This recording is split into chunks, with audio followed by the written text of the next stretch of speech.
ይኸውልህ ይሄንን ወዘልፈኒ ይልኝ በመድኃኔዓለም ይኸውልህ የሚል ትእዛዝ አለው። ይኸውልህ አሁን ስታዩት እንዲሁ ካያችሁ ይሄ ሰውዬ በሊቃውንት ማነው በጳጳሳቱ ስብሰባ ላይ እኔና ትዝታውን ዮናታን አክሊሉን ሲከስ ስማችን እየጠራ ሲከስ የነበረ ሰውዬ ነው። ይኸው ምን እንደሚል አላምለኪ እየዞራችሁ ድገሙ የሚል ትእዛዝ አለው። አሁን ስታዩት እንዲሁ ካያችሁት እንዴ ምን እንደ ባዕድ አምልኮ ደግሞ ምን እንዙር ዛፍ እንዙር ይመስላል፣ ግን ምስጢር አለው። ሚስጥር አለው እያለ ነው። እቺ ወይራ የተቀደሰ ቦታ ያለችው ይሄ ግቢ ምን ያለ ነው? ምክንያቱም ይሄ ገዳም ስለሆነ የእግዚአብሔር ማረፊያ የመንፈሱ ማረፊያ ቦታ ሁሉ ቅዱስ ነው። መጽሐፍ ቅዱስ እንደሚናገር ቤተ መቅደስ ቅዱስ ነው፣ በጽድቅም ድንቅ ነው ብሎ ዳዊት ተናግሯል። የተቀደሰ ስፍራ የእግዚአብሔር ድንቅ ስራ የሚሰራበት ቦታ ሁሉ ግሩም ቦታ ነው። ጌታችን ብርሃነ መለኮቱን ደብረ ታቦር ላይ ስለገለጠ ይኸውልህ ይሄ ማለት ነው። ይሄ ሰው ማለት ነው ቄስ ነው። እየሰማችሁ ነው ወገኖች?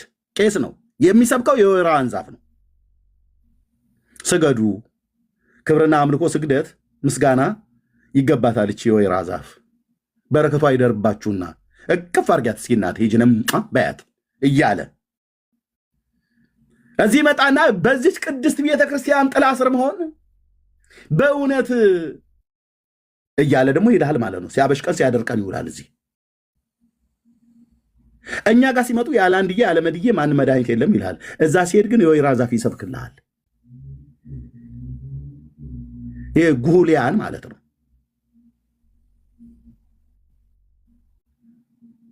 የአጸድ ዛፍ ማለት ነው። አጸድ ማለት የግዕዝ ቃል የአጸድ ቄስ፣ ዛፍ የሚሰብክ ቄስ እቀፊያት በረከቷ ይደርብሽና የወይራዋ እያለ ማለት ነው። አሞሮች ከላይ ቁጭ ብለው ኩሳቸውን ይኮሱባቸዋል። በረከት ነው እሱም አትክፉት። በዛፏ ላይ የተቀመጡ አዋፍት እንደ መንፈስ ቅዱስ ናቸው እየተባለ በደብረ ሊባኖስ ገዳም መንፈስ ቅዱስ በወፎች እየመጣ ይረብብ ነበር ይሏል። ወፍ በእርግብ አምሳል ተብሎ ሲባል ሰምቶ ማለት ነው። መንፈስ ቅዱስ እየመጣ እንደ ወፍ እየሆነ ይረብ ነበር ይላል። እና እዚህ ወይራ ዛፍ ላይ ወፎች ይቀመጣሉ። ኩሳቸው እንደ እምነት ነው። ልትጠርጓ በእውነት የተባረክ ነው የምትሆኑ። ኩሱ ራሱ ከወደቀብህ በቃ ጭንቅላት አናት ላይ ማካረፈ በቃ ይሄ ዛፍ ሰባኪ ትውልድ ማለት ቄስ ነው። አየው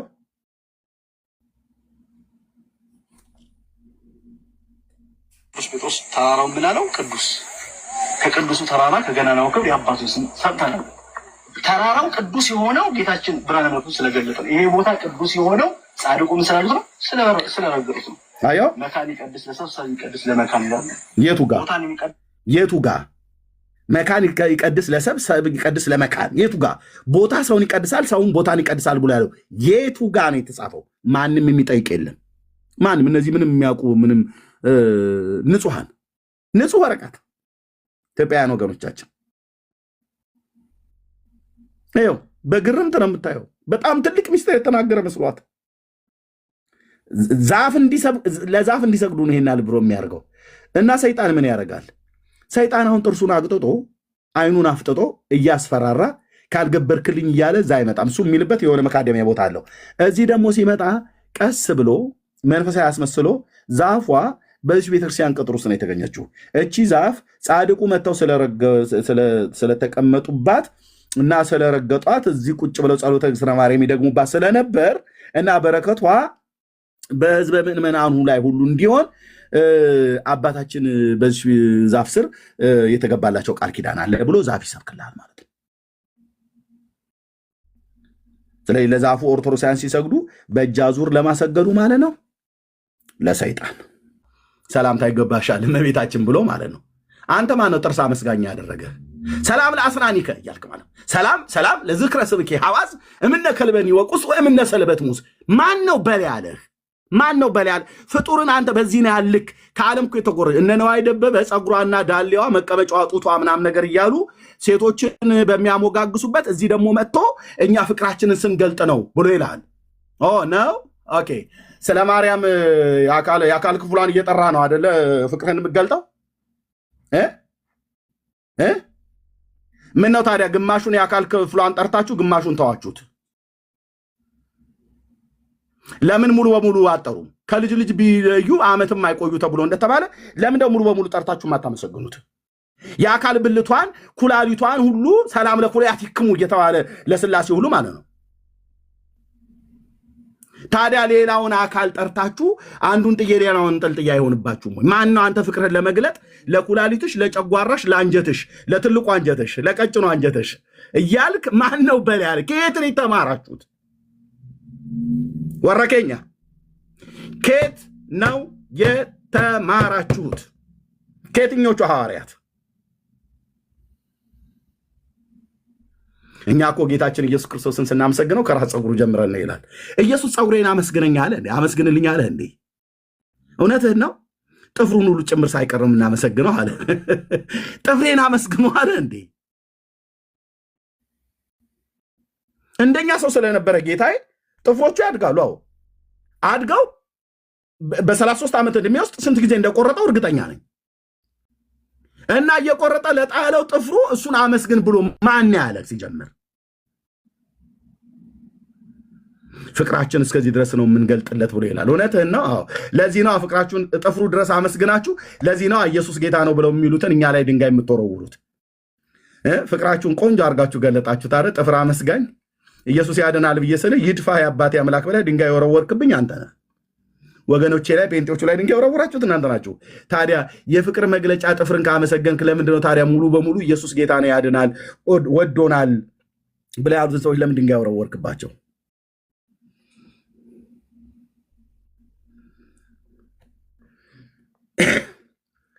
የጥፍር አመስጋኝ ኢየሱስን የሚሰብከውን ግን አሳዳች ጥፍር ነው በቃ ሙሉ በሙሉ ከላይ እስከታች ማለት ነው ሰላም ለኩላሊትክሙ ሰላም ለጉበትሽ ለትልቁ አንጀትሽ ሰላም እንላለን እያለ ማለት ነው ማን ነው በል ያለ አንተ ለጨጓራሽ እመቤቴ ሰላም እንልሻለን ማን ነው በል ያለህ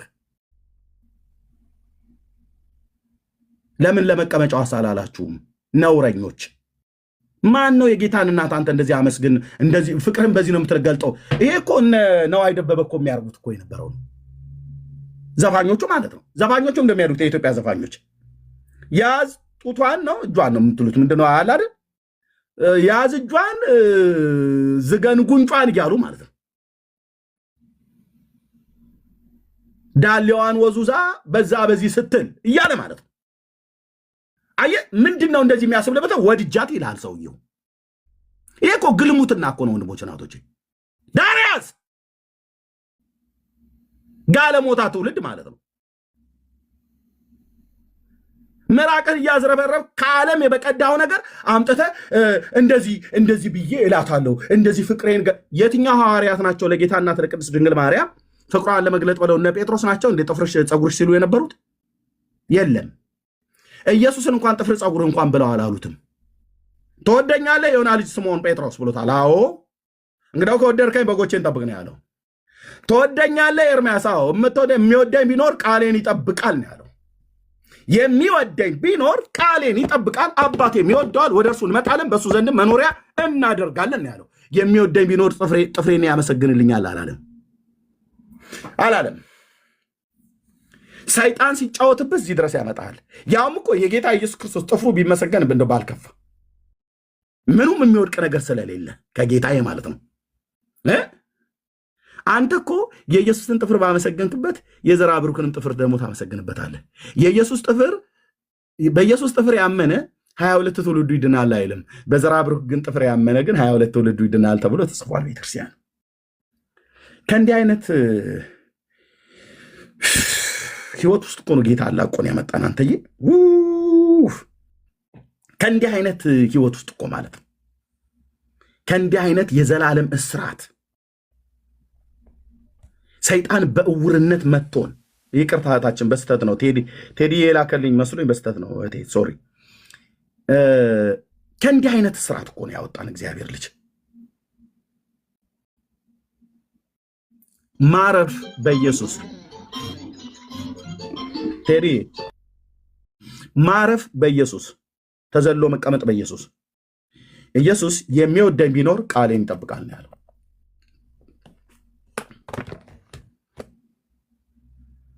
ኢየሱስ እወድሃለሁ እያሉ መለፍለፍም አይደለም። በእርግጥ ቃላችን መውደዳችን በንግግር እንገልጣለን። አዎ ጌታ እወድሃለሁ ብዬ እለዋለሁ። ስለወደደኝ እኮ ነው የምወደው።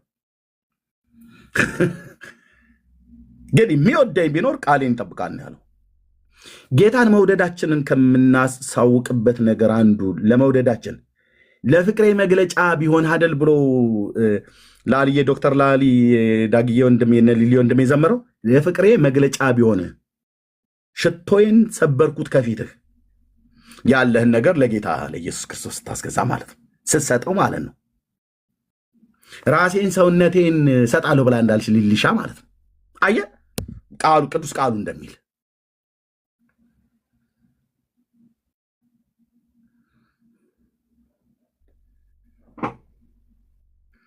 ጌታን የምንወደው ከሆነ በእውነት እንጠብቅ። በቅድስናና በጽድቅ ኑሮ እንኑር።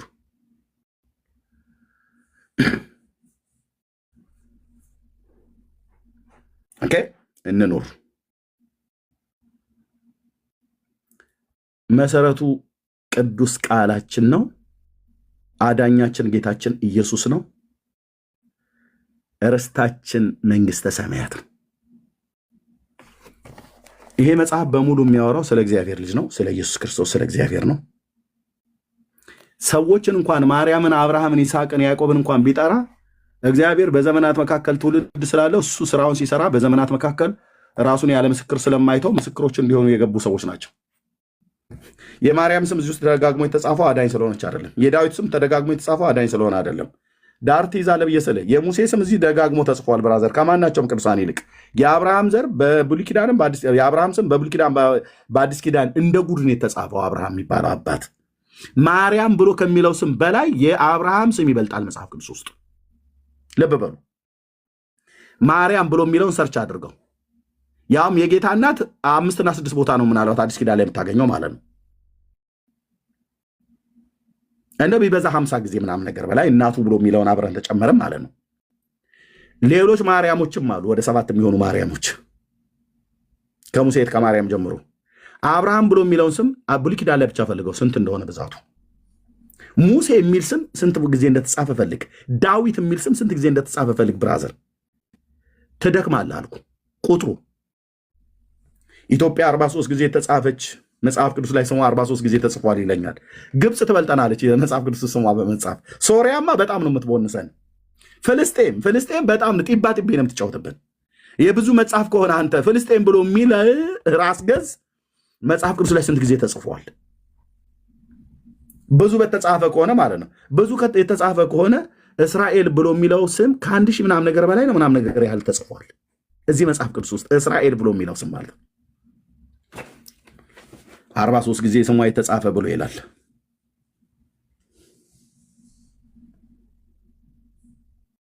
የቅዱሳን ስማቸው ማርያም ብሎ የሚል ስም እዚህ ደጋግሞ ቢጻፍ የተጻፈበት እግዚአብሔር የዘላለም ሐሳቡን ሲፈጽም በዚች እናት በኩል ስለፈጸመ ነው። ብርቱ የሆነው እሱ በእኔ ታላቅ ስራን አድርጓል፣ ምሕረቱም ለትውልድ ትውልድ ይኖራል ብላለች። ብርቱ የሆነው እርሱ በእኔ ታላቅ ስራን አድርጓል አለች። በቃ ብርቱ የሆነው እግዚአብሔር በእርሷ ታላቅ ስራን ሲያደርግ ያደረገባት የጌታ እናት መሆኗ ስሟ ተጽፏል። ብርቱ የሆነው እሱ ቃል ኪዳኑን ከአብርሃም ጋር ሲገባ የአብርሃም ስሙ ተጽፏል። ብርቱ የሆነው እሱ ከኪዳን ጋር ኪዳኑን ከይስሐቅ ጋር ኪዳኑን ሲያቆም ለያዕቆብም በማለው ለይስሐቅም በማለው ኪዳኑን ሲያቆም ተጽፏል።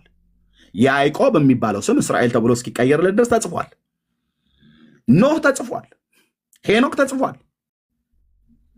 የእምነት እናቶችና አባቶች ደጋግሞ ስማቸው ተጽፏል። ግን አዳኞች አይደሉም።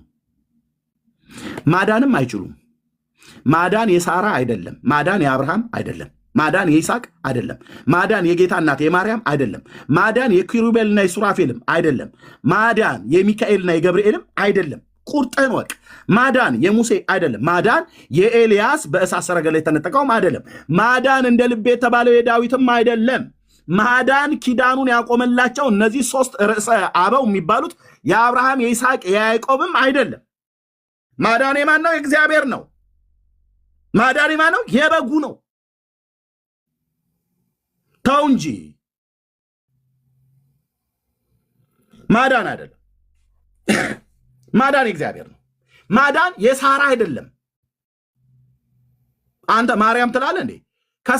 ከሳራ ማህፀን የተገኘችው ራሷ ማርያም፣ ከአብርሃም አብራክ ነው የተገኘችው ራሷ ማርያም።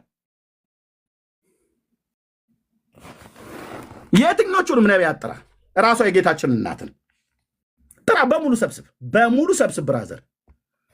እነዚህ ሁሉ የተገኙት ከአንዱ አባት ነው። ከማን? ያው ትምክህት ሁሉ በሙሉ ቁጭ ይላል በቂጡ ማለት ነው። ቁጭ ነው ማለት በመቀመጫው ሄዶ ዘፍ ነው ማለት ያለበት። ምዕራፍ 51 ያው እናንተ ጽድቅን የምትከተሉ እግዚአብሔርን የምትሹ ስሙኝ፣ ከእርሱ የተቆረጣችሁበትን ድንጋይ ከእርሱም የተቆፈራችሁበትን ጉድጓድ ተመልከቱ ይላል። ወደ አባታችሁ ወደ አብርሃም ወደ ወለደቻችሁ ወደ ሳራ ተመልከቱ። ለምን? ደህንነት በእነሱ ዘንድ ነው የሚገኘውና አላለም አይልምም። ኢሳይያስ እንደዚህ አይነት ቅዠታም ነብይ አይደለም። አላለም አይልምም።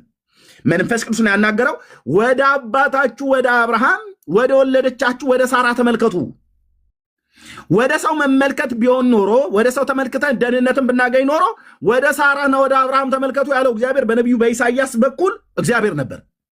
ወደ ተክለ ሃይማኖት ተመልከቱ ማን አለ? ማንም። ወደ ማርያም ተመልከቱ ተብሏል? አልተባለም።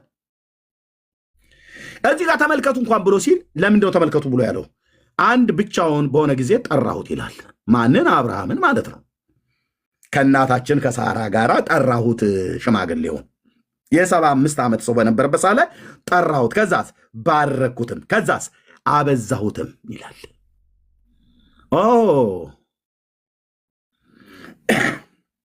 ታዲያ ለምን እንከተለው?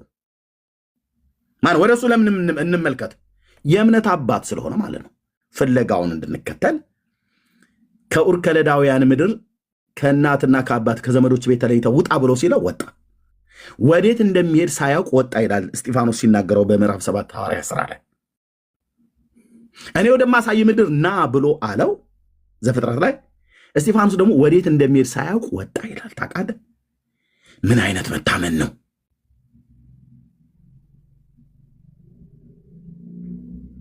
ፍለጋውን እንድንከተል ማለት ነው። የአብርሃምን ፍለጋ አብርሃም በእግዚአብሔር አመናደ ብሎ የሚለው ከዛስ እምነቱ ጽድቅ ሆኖ ተቆጠረለት ይላል። እምነቱ ከስራው በፊት ምን እምነቱ ጽድቅ ሆኖ ተቆጠረለት። አዲስ ኪዳን ላይ በጣም አምጥቶ ጳውሎስ ሲናገር ሮሜ መልክ መጽሐፍ ምዕራፍ 4 ላይ ይህ ተቆጠረለት የሚለው ቃል ስለ እርሱ ብቻ የተጻፈ አይደለም፣ ስለ እኛም ነው እንጂ ስለ በደላችን አልፎ የተሰጠውን እኛንም ስለ ማጽደቅ ከሙታን የተነሳውን ለምናምን ለእኛ የሚቆጠርልን ዘንድ አለው አላለም ጳውሎስ? ምን አይነት እግዚአብሔር ነው ወንድም ማለት። ለአብርሃም እምነቱን ጽድቅ አድርጎ የቆጠረለት፣ ለኤርሚያስም እንደዚህ ሆኖ እንዲቆጠርለት፣ ለቴዲም እንዲሆነው እንዲቆጠርለት፣ ለዳጊም እንዲሆነው እንዲቆጠርላት፣ ለእህቶችም እንደዚህ ሆኖ እንዲቆጠርልን ስለ በደላችን አልፎ የተሰጠውን እኛንም ስለ ማጽደቅ ከሙታን የተነሳውን ለምናምን ለእኛ የሚቆጠርልን ዘንድ አለው ይላል። ሃሌሉያ! እንዴት ደስ ይላል! እንዴት ደስ ይላል! ወንድም አለም እንዴት ደስ ይላል! እንዴት ደስ ይላል! እባክህ እንዴት ደስ ይላል! እንዴት ደስ ይላል! እንዴት ደስ ይላል! ስለዚህ ከሕግ ብቻ ሳይሆን ከአብርሃም እምነት ደግሞ ለሆነ ለዘሩ ሁሉ የተስፋ ቃል እንዲጸና እንደ ጸጋ ይሆን ዘንድ በእምነት ነው ይላል። ለምን? እንደ ጸጋ ይሆን ዘንድ በእምነት ነው። ጉዳዩ የእምነት ጉዳይ ነው ያለ ነው እኮ ጳውሎስ። እርሱ የብዙ አሕዛብ አባት አደረግኩ ተብሎ እንደተጻፈ ለሙታን ሕይወትን በሚሰጥ የሌለውንም እንዳለ አድርጎ በሚጠራ ባመነበት በአምላክ ፊት የሁላችን አባት ነው። ለዚህ ነው አየህ በኢሳይያስ በኩል ወደ አባታችሁ ወደ አብርሃም ወደ ወለደቻችሁ ወደ ሳራ ተመልከቱ ብሎ ያለው። ሳራ አሁን እኔ እናቴ ናት፣ የእምነት እናቴ፣ ለአንቺም ለአንተም ለእኔም። አብርሃምስ አባታችን ነው። የማንንም የጦዘበት የአረብ ሽማግሌና አገር በቀል ሽማግሌዎች አቡነ እንትና ስለ የነበርኩበት ብራዘር ዳር ትይዛለህ። ሂዝ አወር ፋዘር አብርሃም የኔሽን አባት እንዲሆን ራሱ እግዚአብሔር ነው የገባለት ቃል። የብዙ አሕዛብ አባት አደረኩ ተብሎ እንደተጻፈ ስለተባለ ማለት ነው።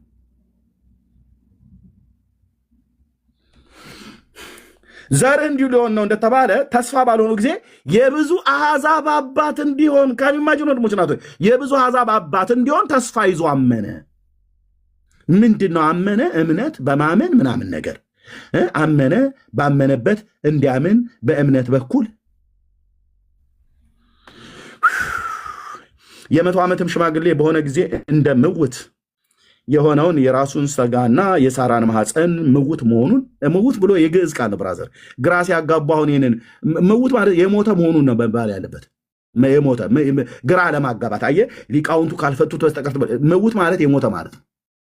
ምን ማለት ነው? የ100 ዓመት ሽማግሌ እንደሆነ ምውት የሆነ የራሱን ሥጋና የሳራን ማኅፀን ምውት መሆኑን በእምነት ሳይደክም ተመለከተ ይላል። ምን ማለት ነው? ኦልሬዲ ይሄ ሥጋዊ ማንነታቸው ዴድ ሆኗል። ነገርየው የሴት ወግም ቀርቷል። በአጭሩ በአማርኛ ልብን አልነግራችሁም፣ ጀርባዬን ሳላዞር የግብረ ሥጋ ግንኙነት ለማድረግ ሁለቱም ጋር ያለው ነገር ዴድ ሆኗል፣ ሞቷል። ስሜት የሚባል ነገር ሂንጅሩ የለም። ዊሃኒ ዛሬ ሳይ በጣም ነው በቃ ያማርከኝ ብላ አትለውም። ለምን? አርጅታለች። አሮጊት ምኑ ያምራታል? ሽማግሌ ምኑ ያምረዋል? አንዳንዶች ሽማግሌዎች አሉ እዚህ ነገሩ ሹገር ማሚ እያሉ በየሰፈሩ በየጥጋጥጉ በየሰንሰሉ በየጎጣጎጡ የሚሯሯጡ ማለት ነው። አንቱዬ ንስሐ አይገቡም፣ ይገባሉ። ከነሽበቶት ሴት የሚጠቅሱ ማለት ነው። ከነሽበቶት ወጠብሻ ጎረምሳ ሲያገኙ የሚጠቅሱ እናቶች እና የምጠቅሱ አባቶች ታቆሙ ከሆነ አቁሙ፣ ካልሆነ መድኃኔዓለም ዱላውን ሲያነሳ ማንም አይገላግልህም። የእነሱ አልሞተባቸውም። አየህ፣ ባረቄም በምንም ያስነሱታል። ከደንበጫና ከደብረ ብርሃን ከአርሲ አረቄ አስመጥቶ በሱሉ ሊያዝ እንትን እንደ ኩሽኔታ እንትን ብሎ ታወስልህ። አብርሃም የራሱ ሥጋ ምውት ማለት ኦልሬዲ ዴድ ነገርየው አይሰራም ማለት ነው ከማርጀቱ የተነሳ። ቃል ግን ሲመጣ፣ ተስፋ ግን ሲመጣ፣ የአብርሃም አምላክ ግን ቤቱ ሲመጣ የዛን ቀን እግዚአብሔር በድንኳኑ ገብቶ በበላ ቀን የዛሬ ዓመት መጣለሁ ብሎ አለው አይደል? በቃ መጣ። የዛሬ ዓመት እንደተናገረ ሳራን አሰባት ይላል። እግዚአብሔር ሲናገር በዚያን ቀን አብርሃምና ሳራ ነገርየውን ለማድረግ ጉልበት ኬታ መጡ። የ91 ዓመት አሮጊት ግብረ ሥጋ ግንኙነት ለማድረግ ከየት ነው ያንን ኃይል ያመጣችው? ሳራም ለመፀነስ በእምነት ኃይልን አገኘች ይላል። አየህ፣ ነገርየውን እንኳን ለማድረግ ከሚስት ጋር ኃይል ማግኘት አለብህ። ሽማግሌውስ ኃይልን አገኘ። ለምን? እግዚአብሔር ልጅ ይፈልጋል ከዚህ አባት። ዝም ብሎ የሚሯሯጥ ሰፈር ላይ ቡና ጠጡ እያለ ብሎ የሚል ልጅ አይደለም። ኪዳኑን በእሱ ላይ ሊያቆም የሚፈልግ ብላቴና ይፈልጋል። እዚህ ሽማግሌ ቤት ብላቴና ይፈልጋል እግዚአብሔር። የዘላለም ኪዳኑን ሊያቆም መሲሁን ሊያመጣ። የእሷም ሥጋ ምውት ነው። ከንፈሯ ልሳሞ ብሎ ቢል ተሸብሽቦ ፌስታል መስሎ እንትን ብለዋል። የለም ጠንከራ አድርጎ ልሳሞ ብሎ ቢል ሊቆረጥ ሁሉ ይችላል። ሰው ሲያረጅ እንደዛ ሥጋው ይሳሳል አይደል? ቁርጥ ብሎ ሊቀርብ ይችላል። እግዚአብሔር ግን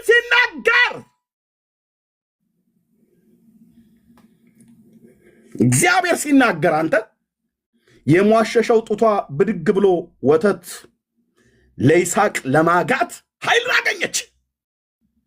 እነዚህን እናቶችና አባቶች እንኳን አንተ ያድናሉ ተብሎ እኮ አልተባለም። የማንንም የጦዘበትን እኮ ሽማግሌና አሮጊት እኮ ነው ከኢትዮጵያ ሰብስበው እማሆይ እንትና አቡነ እንትና ይለኛል። ይኸው አቡነ ብለህ ካልከኝ ይኸው አቡነ አብርሃም ማለት ይሄ አባታችን። እሳቸው እንኳን አያድኑም። መድኃኔዓለም ምስክሬ ነው ስልህ የኢየሱስ ክርስቶስ አባት የተባለው አብርሃም የኢየሱስ ክርስቶስ እናት የተባለችው ሳራ እንኳን አታድንም። የኢየሱስ ክርስቶስ እናቱ በሥጋ የወለደችው ማርያምም አታድንም። ምስክሬ ማርያም ነች አልልህም። ምስክር ሆነ አታውቅም። ምስክሬ እግዚአብሔር ነው። አያድኑም። ግን አየህ የራሱ ሥጋ ምውት እንደሆነ የማርያም ማነው የሳራ ማህፀን ምውት መሆኑ በእምነቱ ዋት በእምነቱ ሳይደክም አቤት አቤት አቤት አቤት አቤት አቤት አቤት አቤት በእምነቱ ሳይደክም ተመለከተ። ለእግዚአብሔርም ክብርን እየሰጠ የሰጠውንም ተስፋ ደግሞ ሊፈጽም እንዲችል አጥብቆ እየተረዳ በስመ አብ አብርሃም እኔ ሰው ቢመለክ ኖሮ ይሄን ሰው ነበር ማመልከው። እግዚአብሔር አምልኩት ብሎ ቢል ሰውን አምልኩ ብሎ ቢል ዘምሩላቸው፣ ስገዱላቸው፣ አሸብሽቡላቸው፣ አቸፍችፉላቸው ብሎ ቢል ነበር እግዚአብሔር ከአብርሃም የበለጠ ወዳጅ የለውም። ከዳዊት የበለጠ እንደ ልብ የሆነ ሰው የለውም። ትረጋጋለህ። 4 ነጥብ። እነዚህ 2 አባቶች ለእግዚአብሔር ብርቅዬ ናቸው። ለምን አልነግርህም?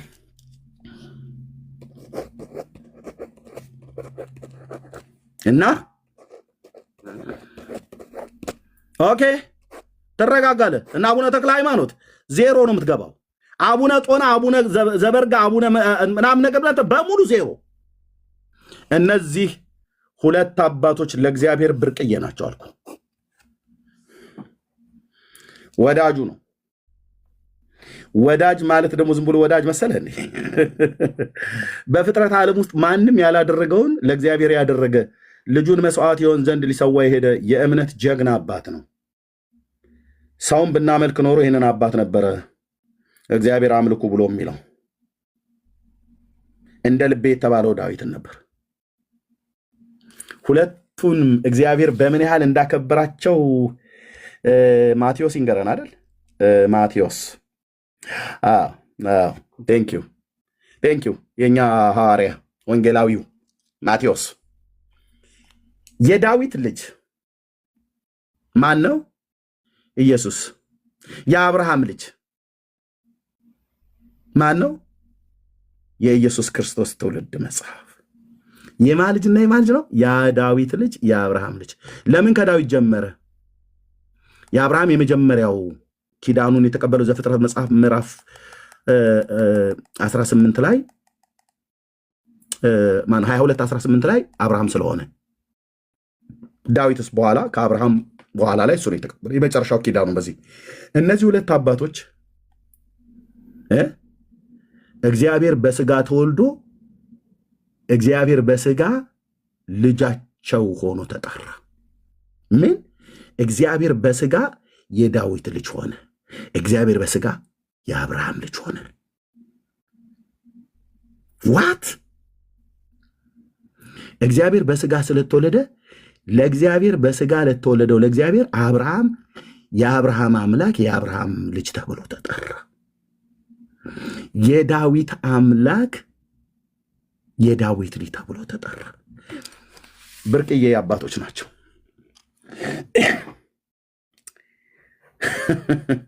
እንደ ልቤ ነው ያለው። ይሄኛውን ሲጠራው ፍቃዴን የሚያደርገውን የእሴይ ልጅ ዳዊትን አገኘሁት ይላል። እንደ አብርሃምን ሲጠራውስ ወዳጄ።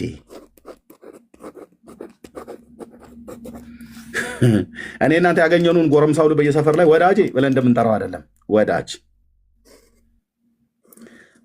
ከፀሐይ በታች በሰው ልጆች ታሪክ ውስጥ እንደዚህ አባት የእግዚአብሔር ወዳጅ የለም። እሱ እንኳን ያድናል አልተባሉም። እነዚህ 2 አባቶች ከማዳን አኳያ የሉም፣ 0 ናቸው። ከማዳን አኳያ አያድኑ። የነሱ ልጅ በስጋ የተወለደው የነሱ ልጅ ኢየሱስ ነው የሚያድነው፣ በስጋ ስለተወለደ ማለት ነው። የነሱ አምላክ ኢየሱስ ክርስቶስ ነው የሚያድነው።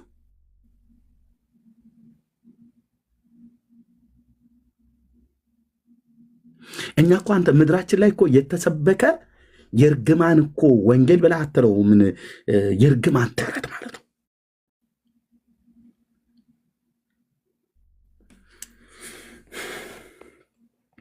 አንድ ብቻውን ሳለ ጠራሁት አበዛሁትም ይላል። ባበዛቸው በብዜቶቹ እንኳን መዳንን እንድናገኝ እግዚአብሔር አላለም። በአንዱ በእግዚአብሔር ልጅ በኢየሱስ ክርስቶስ ብቻ ማለት ነው።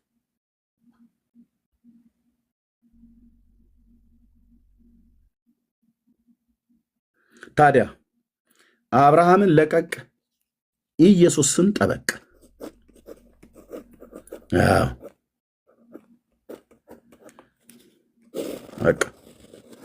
ዳዊትን ለቀቅ፣ ኢየሱስን ጠበቅ። ማርያምን ለቀቅ፣ ኢየሱስን ጠበቅ።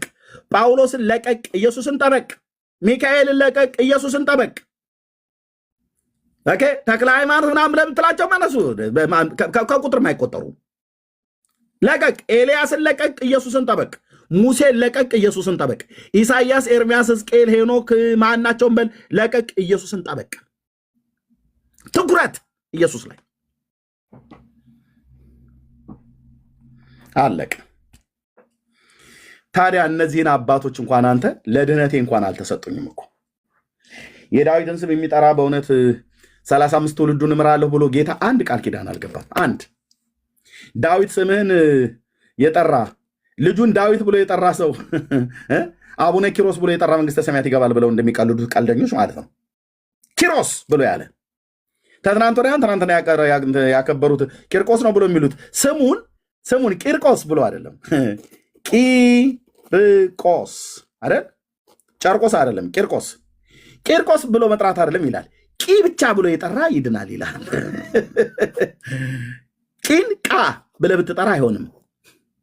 ቂ ብቻ ያለ ይድናል ይላል።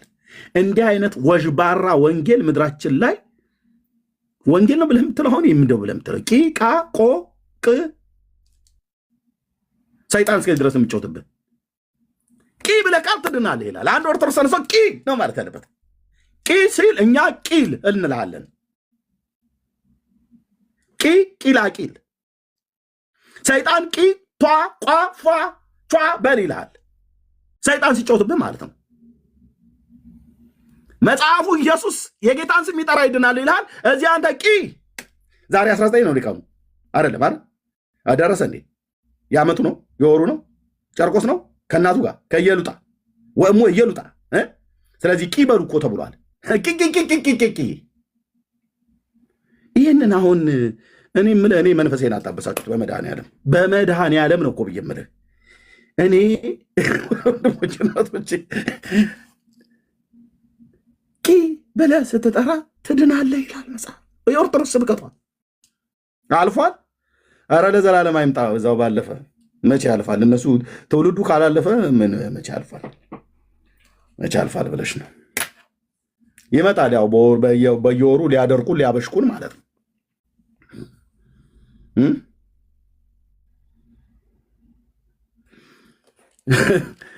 ቂበል ቋበል ጧበል ፏበል ቷበል ኳበል ሷበል እያሉህ ሰይጣን ይጮትብሃል። የጌታን ስም እንዳትጠራ። የጌታን ስም የሚጠራ ይድናል ብለህ ይልሃል። ኦርቶዶክስ ደግሞ ቂ ብለህ ከጠራ ትድናለህ ትላለች። ቂ ማለት ቂ ብለህ ስትጀምር ቂርቆስ መሆኑ ይታወቃል ብለህ ማለት ነው እንዴ? ቂ ማለት ቂጥም ማለት ነው። ቂ ማለት ቂጣም ማለት ነው። ቂ ማለት ቂልም ማለት ነው። አይደለም እንዴ? ግልጽ እኮ ነው። በወረደ በባላገር አማርኛ ነው የማወራው።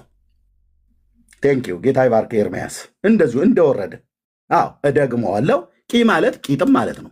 የምን ቂ ብቻ የጠራ ቂርቆስ ለምን ቂ ቂጣ ቂ ቆሎ ማነው ቂ ቂጣ ቂ ቂል ቂ ቂም ቂምም አለ እንዴ? እንደገና እዚህ አሁን አስተምር እንዴ?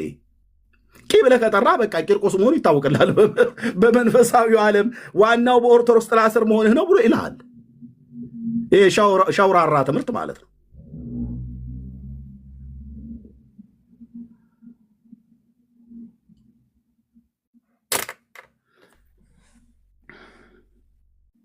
ተው እንጂ ዮሴፍ፣ ሌላ ደግሞ አንተ የቤት ስራ አትሆንብህን። ቂ ማለት ቂማል ማለት ነው።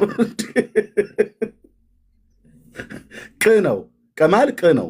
ቂና ቀኑ ለዩ እንጂ ሌላ የቤት ስራ ደግሞ አንተ አትስጠን።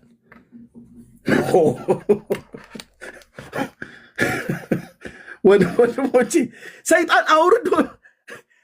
እኔ በጣም ስሜቴ እንድብልቅልቅ የሚያደርግብኝ ነው። አውርዶ ከመስቀሉ ላይ የሞተልህን ጌታ አውርዶ የጌታን ስም በእምነት ጠርተህ እንዳትድን ቂ ብለህ ጥራ። ቂ ብሎ የጠራ ይድናል ይላል። እነ ኢዩኤል ግን ትንቢት የተነበሩት በመጨረሻው ዘመን እንዲሆናል የጌታን ስም የሚጠራ የእግዚአብሔርን ስም የሚጠራ ይድናል ይላል። ኦርቶዶክስ ደግሞ ቂ ብሎ የጠራ ይድናል ትላለች። ለአምጣው እንደ መጽሐፉን ልክፈት ሆይ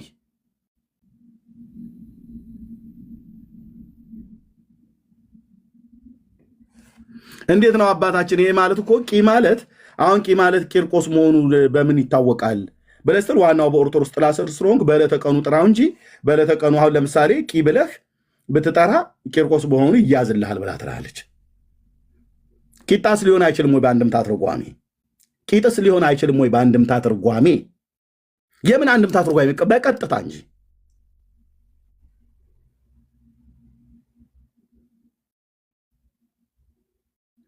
እዚህ ደረጃ ላይ ተደርሷል ክርስትና።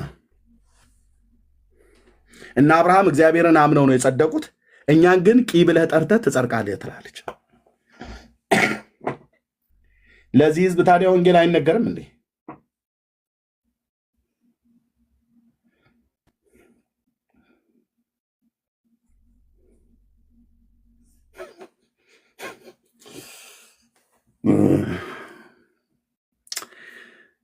ወይኔ የአባቶች አምላክ አይኖቻችሁን ይክፈት። በእውነት ጌታ ኢየሱስ ክርስቶስን በማመን ያልዳናችሁ ሰዎች ሌላ ምንም ብለን አንመርቅም። እዚህ ያለን ወንድሞች እናቶቼ እግዚአብሔር የእኛን አይኖች ባበራበት የክርስቶስ የክብሩ ወንጌል ብርሃን በበራልን መጠን የተወደድንበትን ፍቅር እንድናውቅ የተማርንበትን የእግዚአብሔርን ትልቁን የምሕረቱን ባለጠግነት እንድናውቅ የተወደድንበትን የፍቅሩን ባለጠግነት እንድናውቅ የዳንበትን የጸጋውን ባለጠግነት እንድናውቅ የሰራዊት ጌታ እግዚአብሔር በልጁ በክርስቶስ ኢየሱስ በማመናችን ይህንን መገለጥን ይህንን እውቀትን የሰጠን ይህንን እምነትን በእግዚአብሔር ልጅ ላይ ባለን እምነት እንድንድን ይህንን እምነትን ይህንን ለሕይወት የሚሆን ንስሐን የሰጠን እግዚአብሔር ለእናንተም ለአንተም ለአንቺም ለእናንተም ላልዳናችሁ ገና ለምትቆበዘበዙ ለእናንተ እግዚአብሔር እንዲሰጣችሁ ጸሎታችን ነው። ከዛ ቂበል ፏበል ቷበል ኳበል ሷበል ሯበል ሿበል ከሚለው ውስጥ ተወጣና ኢየሱስ ትላለ ማለት ነው። እነ ቂና እነ ቋቋ ሁሉ በሙሉ እነ ቂርቆስ በሙሉ ቋልኩ በነገረ ድነት ውስጥ አንዳቸውም አይገቡም። አንዳቸውም ወዳጅ የተባለውም አብርሃም በል ዳዊትን በል አንዳቸውም አይገቡም ነገረ ድነት ውስጥ አንድም ቋልኩ ቃል ለምድር ለሰማይ አንድም አታስገባም። አንድ ብኳ አልኩ። ይኸው ንጉሱ ኦኬ በግርማው እዚህ ቀራንዮ ኮረብታ ላይ ለበደልና ለኃጢአትህ ለበደሌና ለኃጢአቴ ሞትን የቀመሰ እውነተኛ ወዳጅ ይኸው ቤዛዬ ይኸው ጌታዬ እዚህ የተመሳቀለ እንጨት ላይ እንደ እርጥብ ቆዳ ወጥረውት ሮማውያን የሰቀሉት አዳኝ ኦኬ አዎ የህይወቴ ጅማሬም ፍጻሜም እዚህ ነው። ያስጠላኛል አልኩ። ከሱ ውጭ ሌላ ነገር በጣም ይሄ ምንድነው አባ ጨጓሪ የሚባል ነገር ታስታውሳላችሁ? ድሮ ገጠር እኔ ሰውነታችን ላይ ይወጣ ነበር ሲሄድ እንደሚኮሰኩስ ወይ ቅንቅን እንደሚባል ልክ የዛኔ ያለ ሽክክ ነው የሚለኝ እንደሚባለው ማለት ነው። የሐረር ሰዎች ነው የሚሉት ይሸክከኛል አልኩ። ታውቃለህ? ከኢየሱስ ውጭ ሌላ ስታወራ ማለት ነው። ሌላ ስታወራ ለዘላለም ወደ ጉድጓድ ይግባ አልኩ። ከሱ ውጭ ሌላ አዳኝ አለ ብለህ ስጠረኝ የለም። ኢየሱስ ክርስቶስ የእግዚአብሔር ልጅ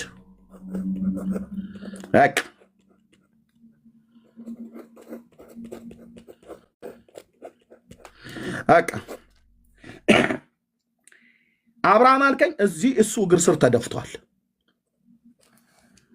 ዳዊትስ እዚህ ኢየሱስ እግር ስር ተደፍቷል። ሚካኤልስ እዚህ ጋር ተነጥፎልሃል። ገብርኤልስ አልከኝ፣ አይ ሱማ ፊቱ ነው የምቆመው ብላ እዚህ ተደፍቷል አልኩ። እዚህ ሱራፌል ኪሩቤል በሙሉ እዚህ እንደ ቅጠል ተጎዝጉዘውልሃል።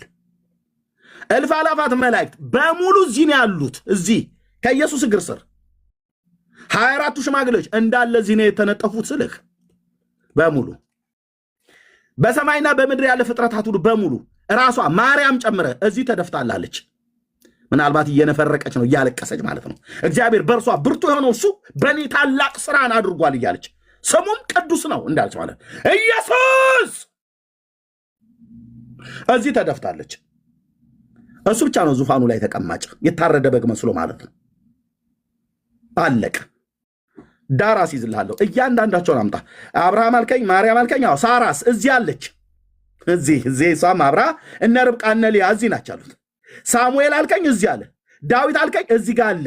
ሙሴስ እዚህ ጋር ተደብቆ አብሮሱም ከሰጋጆቹ ጋር ነው። በሙሉ መላእክት፣ ሱራፌል፣ ኪሩቤል፣ 24 ሽማግሌዎች፣ 4 እንስሶች፣ እልፍ አላፋት መላእክት፣ በሰማይ በምድር ያለ ፍጥረት፣ ነቢያተ እግዚአብሔር፣ ሐዋርያቱ፣ እናቱ፣ ሊቃውንቱ፣ አዛውንቱ ብለህ የምትላቸው በሙሉ አድራሻቸው እዚህ ጌታ ኢየሱስ ክርስቶስ እግር ስር ነው። እርሱ ብሏልና ተፈጠሩ፣ እሱ ብሏልና ሆኑ ይላል። በራእይ መጽሐፍ ላይ ምን እንደሚል ታውቃላችሁ? የውሃውን መልአክ ይላል። ቴንኪው የኔ አባት የኔ አባት የኔ አባት የኔ አባት የኔ አባት የኔ አባት የውሃውን መልአክ ያለህና የነበርክ ጌታ ሆይ ብሎ አለ ይላል። ቴንኪው መንፈስ ቅዱስ ለዘላለም ስም የተባረከ ይሁን። እንዴት ደስ ይላል አንተዬ! እንዴት ደስ ይላል አንተዬ! ምን አሉ ይላል? ይኸው እዚህ ጋር ሁሉን የምትገዛ ጌታ አምላክ ሆይ ስራህ ታላቅና ድንቅ ነው። የአሕዛብ ንጉሥ ሆይ መንገድህ ጻድቅና እውነተኛ ነው። ጌታ ሆይ የማይፈራህና ስምህን የማያከብር ማን ነው ይላል። ማን ነው የማይፈራህ ስምህን የማያከብር? ማን ነው? ማን ነው ስምህን የማያከብር? የትኛው መልአክ ነው? እስቲ እጁን ያውጣ። አንድ ቅዱስ መልአክ የተባለ ማለት ነው። እስቲ አንድ ቅዱስ መልአክ አልኩ። ዙፋኑን ከበው ከሚያመልኩ እልፍ አላፈት መላእክት አይዞ ዛሬ ገብርኤል ሊቀነጥሰው ነው ኤርሚያስን፣ ወገቡ ሌላው ነው ሚካኤል ዛሬ ኤርሚያስን ብዳት በል። አይነኩኝም፣ ያውቃሉ የማን አገልጋይ እንደሆንኩ ያውቃሉ፣ የማን ልጅ እንደሆንኩ ያውቃሉ። ግድ የለም አይዞ ተረጋጋ። እስቲ አንድ እኮ ነው ያልኩት፣ አንድ መልአክ እሱን የማይፈራ ስሙን የማያከብር ሲጠራልኝ በሙሉ እግሮቹ ስር የገዘጎዝኳቸው አውቄ ነው። ኦኬ ስምህንም ጌታ ሆይ የማይፈራህና ስምህን የማያከብር ማን ነው? አንተ ብቻ ቅዱስ ነህና፣ አንተ ብቻ ቅዱስ ነህና የጽድቅህንም ሥራ ስለገለጥህ አሕዛብ ሁሉ ይመጣሉ፣ በፊትህ ይሰግዳሉ እያሉ የእግዚአብሔርን ባሪያ የሙሴን ቅኔ የበጉን ቅኔ ይዘምራሉ ይላል። አየሁም ይላል ደግሞ ከዚያም በኋላ አየሁም ይላል የምስክርንም ድንኳን መቅደስ በሰማይ ተከፈተ። ሰባቱንም መቅሰፍት የያዙ 7ቱ መላእክትም ከመቅደሱ ወጡ። በተልባም እግር የተሰራ ጥሩ የጌጠ ልብስን ለበሱ፣ ደረታቸውንም በወርቅ መታጠቂያ ታጠቁ። ከ4ቱም እንስሶች አንዱ ከዘላለም እስከ ዘላለም ድረስ የሚኖር የእግዚአብሔር ቁጣ የሞላባቸውን 7ቱን የወርቅ ጽዋዎችን የ7ቱን መላእክት ሰጣቸው። ከእግዚአብሔር ክብርና ከኃይሉ ጢስ በመቅደሱ ሞላበት። የ7ቱ መላእክት 7ቱ መቅሰፍት እስኪፈጽሙ ድረስ አንድስ እንኳን ወደ መቅደሱ ይገባ ዘንድ አልቻለም ይላል። ምን ይላል ግን? ምን ይላል? እዚህ ወንድሞች እናቶቼ፣ አሕዛብ ሁሉ ይመጣሉ። ከዛስ በፊት ቆመው በትዝብት ቃል ይሰሙሃል አይደለም እኮ ብሎ የሚለው በፊት ምን ይላሉ ይላል? ይሰግዳሉ። አሕዛብ ማለት በሁለት ቋንቋ ይተረጎማል። አንደኛው ጌታን የማያውቅ ሕዝብ አረማውያን የሆኑ የአብርሃምን አምላክ እግዚአብሔርን የማያመልኩ አሕዛብ ተብሎ ተጠርተዋል። ሁለተኛውና ዋነኛው ግን ሕዝብ ማለት ነው። ኔሽን ራሷ እስራኤልን ሁሉ ጨምሮ ማለት ነው። ኔሽን ትውልድ ማለት ነው። ያው ትውልድ ሁሉ ይመጣሉ፣ በፊትስ ይሰግዳሉ።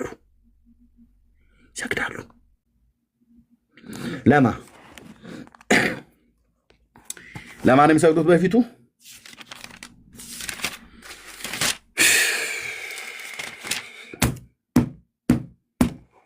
በዙፋኑም ላይ በተቀመጠው በቀኝ እጁ ውስጥም በውስጥና በኋላ የተጻፈበት 7 ማኅተም የተዘጋ መጽሐፍንም አየሁ። ብርቱ መልአክ መጽሐፉን ይዘረጋ ዘንድ ማኅተሞቹን ይፈታ ዘንድ የሚገባው ማን ነው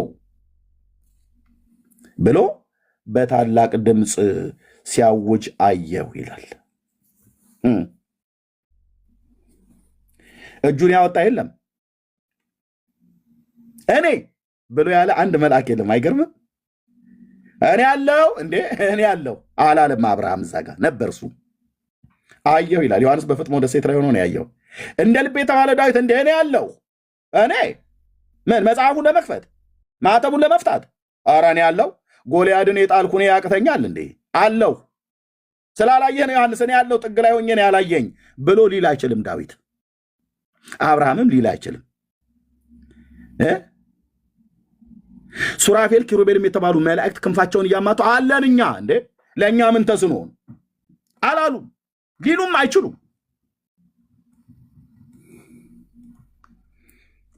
አላሉም ሊሉም አይችሉም። አንድ የተነፈሰ ፍጥረት የለም ሲሉ ሰማሁ ነው ያለው። መልአኩ ሲል ሰማሁ ይላል። ኦኬ አዎ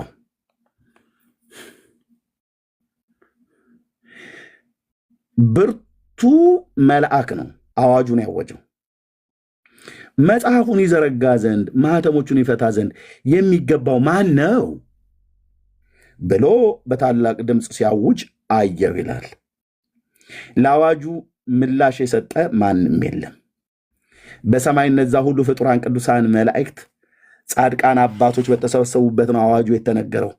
አንድ እጁን ያወጣ የለም። መድኃኔዓለም ምስክር ነው። አንድ አብርሃም በለው ሞትን ሳያይ ሄደው ሄኖክ በለው ኤልያስ በለው በእሳት ሰረገላ ሁሉ ጥግ ጥጉን ይዞ ይቆም። ሁሉ አይችሉም። ምን አልከኝ ወንድም አለም? አይችሉም። አልተቻላቸውም። ምን ሊቻላቸውም አይችሉም። ቴንኪው ጌታ ኢየሱስ በውስጤ ባስቀመጥከው በቅዱሱ መንፈስ በቅዱሱ ቃልህ ሁሉን ዝቅ ዝቅ ብሎ አንተ ብቻ ልቀስትታይ አንድ አዋጁን ሰምቶ እንዴ ምናልባት አልተጻፈም እንጂ እንዴ ማን ይችላል ብለህ ነው እያሉ ነው እርስ በርሳቸው የሚያወሩት። ምንም ከኛ ከመላእክት ማህበር እጁን የሚያወጣ የለም። አላወጣም እንዴ? ገብርኤል ቁጡ ነው ተብሎ ነበር። ትንሽ ኦርቶዶክስ ነች እንደዛ ያለችን። የመላእክት ጠባያቸውን ሁሉ አውቃለሁ ብላ እሷ የሚጠጡትም የበሉትን ሙሉ ጭምር ነው አውቃለሁ ብላ የምትለው ባይዘው አለው ብሯንጨ የገብርኤል መጠጫ እያለች ስለምትል ማለት ነው። ምንም ያነሳ የለም ከመላእክት ዓለም ዮሐንስ ምንም የለም እንዴ? ዙፋኑን ከበው የሚያመልኩ ስንት መላእክት አላየም እንዴ? ብዙ ሺህ ጊዜ አላፍ ጊዜ አላፍ ናቸው ብላ ነው ቁጥር። ከዛ መካከል የለም ማለት ነው። ምንም አልተገኘም ማለት ሰው የለም እንዴ? በሀገሩ እንደሚባለው መልአክ የለም እንዴ? ማህተም ለመፍታት እንዴት ያቅታቸዋል? እንዴት መጽሐፉን ለመውሰድ እንዴት ያቅታቸዋል? በዙፋኑ ላይ ከተቀመጠ እኮ ነው። በተቀመጠው ከቀኝ እጁ እኮ ነው ደግሞ የወሰደው። ታውቃለህ?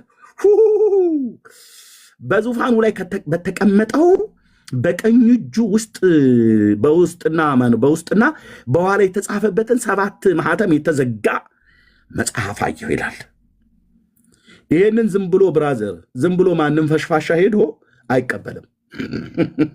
ማንም መልአክ ሄዶ አይቀበልም። የትኛ አብርሃም ሄዶ ይህን መጽሐፍ ሊቀበል አይችልም። ዳዊት አይችልም።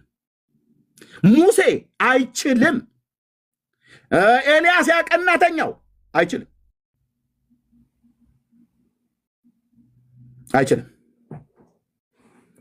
ጳውሎስ ብለበልጥ አይችልም። ጴጥሮስ ጥግ ጥግ ይዘዋል። ሁሉም በሰማይ ለግማሽ ሰዓት ያህል ጸጥታ ሆነ ይላል። ራእዩን ስታጠኑ ዝም ጭጭ ዝም በሉ እስኪ አሁን አንዴ ተብለው አይደለም ዝምታ ሆነ ይላል።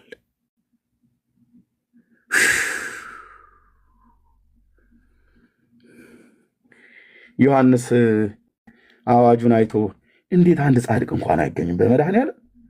ይህ ሁሉ ጻድቅ አይደለ እንዴ ላይ ሰማይ የተሰበሰቡት ናቸው። ጻድቅ ጠፍቶ አይደለም ብራዘርዬ፣ ጻድቅ ጠፍቶ እንዳይመስልህ። ያውም በእግዚአብሔር ጽድቅ የጸደቁ ናቸው እዛ የተሰበሰቡት። ጤዛ ልሰው ድንጋይ ተንተርሰው ብሎ የሚባል ተረታም ትውልድ የሳላቸው አይደለም እዛ የተሰበሰቡት። በሙሉ እግዚአብሔር ያጸደቃቸው ናቸው። በእግዚአብሔር ጽድቅ የጸደቁ ሰዎች ናቸው እዛ የተሰበሰቡት። ሄኖክ በለው ኖህማ አለ እዛ ሪዙን እንዳሰረዘመ አለ። ለኖህ ጻድቁ ኖህ አለ፣ ኤልያስ አለ፣ ሄኖክ አለ፣ ማቱሳላ ላሜህ አለ፣ አርፋክስድ አለ፣ ቃይናን ኤቦር አሉ። አባቶች ማለት በሙሉ ተኮልኩለውልሃል እዛ መንግስተ ሰማያት በሙሉ በእግዚአብሔር እረፍት በእግዚአብሔር ገነት ውስጥ ነው ያሉት። የጻድቃን መንፈሶች ተብለው የተጣሩት ዕብራውያን መልክ መጽሐፍ ምዕራፍ 12 ላይ አሉ።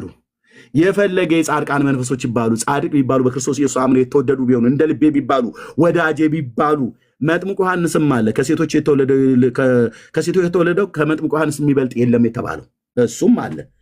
ያጠመቀው እንዴ ዮሐንስማ አጥምቆታል። እሱማ እንዴ ዋናው ነው አልተባለም። እኔም አለው አላለም። ዝም ጭጭ ምጭጭ የት ሰማይ ለምን ዝም? አዋጅ እየተነገረ ለአዋጁ ምላሽ የሰጠ ሰው የለም። እንኳንም አልኖረ እኔን ደስ የሚለኝ ይሄ ነው። ውስጤን ንድድ ቅጥል የሚያደርገው በደስታ ይሄ ነው። እንኳንም አልኖረ ሁሉም ልክ ልኩን ያውቃል። ጥግ ጥጉን የያዘው ለዚህ ነው።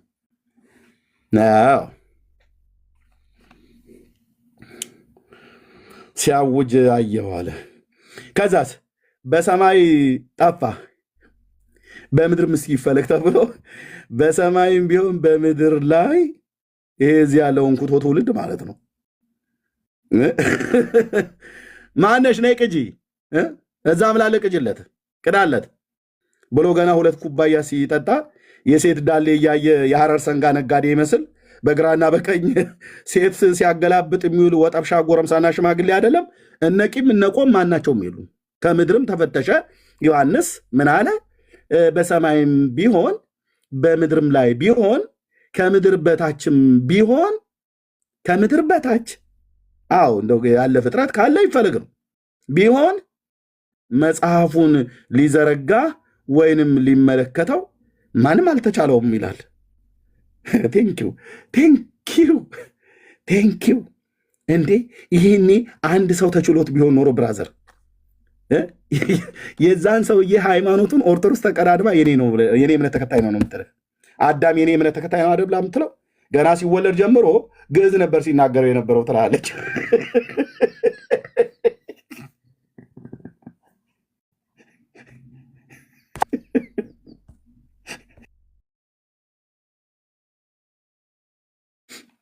ሙስሊሞቹ ጋር ስትሄድ እንዴ አዳም እሱ እኮ አልተጠመቀም። ስለዚህ በመጀመሪያ ሲወለድ ሲፈጠር ተክቢር ነበር ሲል የነበረው አላህ አክበር ነበር እያለ ይላል። ይሄ ነው የእነ አባናና የእነ ፋርፋ ስብከት። ይሄ ነው ቀድሞ ማይክ የመያዝ ያህል የመጨበጥ ያህል ነው። እና ኦርቶዶክስ አዳም ግዕዝ ነበር የሚናገረው። ያው የተወለደው ታውቃላችሁ ጎጃም ነው፣ ጣና በለስ አካባቢ ማለት ነው። ከብቶች ይጠብቅበት የነበረው ቦታ ታጥሯል አሉ።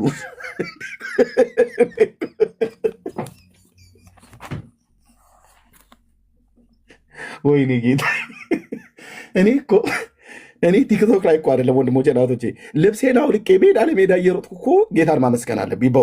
በእውነት እኮ እኔ እናንተ የራሳችሁ ጉዳይ እኔ ከየት እንደመጣችሁ አላቅም። እኔ ግን ሳስበው መድኃኒት ሳስበው በእውነት ቦታንታዬን ሁሉ አውልቄ ሜዳ ለሜዳ እየጮኩ ኢየሱስ ጌታዬ ነህ እያልኩ ባውጭ አላፍርም። በዚህ ትውልድ መካከል ግን በፖሊስ ያስይዙኛል። ኀፍረተ ሥጋውን በሰው ፊት ገልጧል ብለው ያስይዙኛል። እኔም ደግሞ ለሰው ሊና መጠንቀቅ ስላለብኝ እንጂ ጌታ ኢየሱስ ካዳነልኝ ካዳነኝ አኳያ ከሆነልኝ አኳያ ሳስብ ይሄ ሲያንስበት እኮ ነው።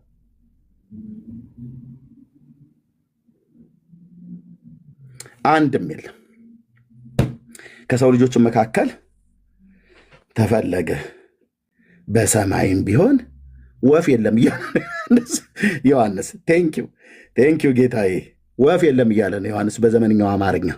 ተፈለገ ምንም ከመላእክት ዓለም ጻድቃን፣ ሰማዕታት፣ ሊቃውንቱ፣ አዛውንቱ፣ እናቱ ብለህ ብትል ናቲንግ ወፍ ቸች ነው ያለችው። እኔ እናቱ አለሁ 9 ወር አርግዤ የወለድኩት በጠባው ጥፍቶቼ በተሸከሙት ማኅፀኖቼ ብላ አላለችም። ዝም ጭጭ ጸጥ ረጭ።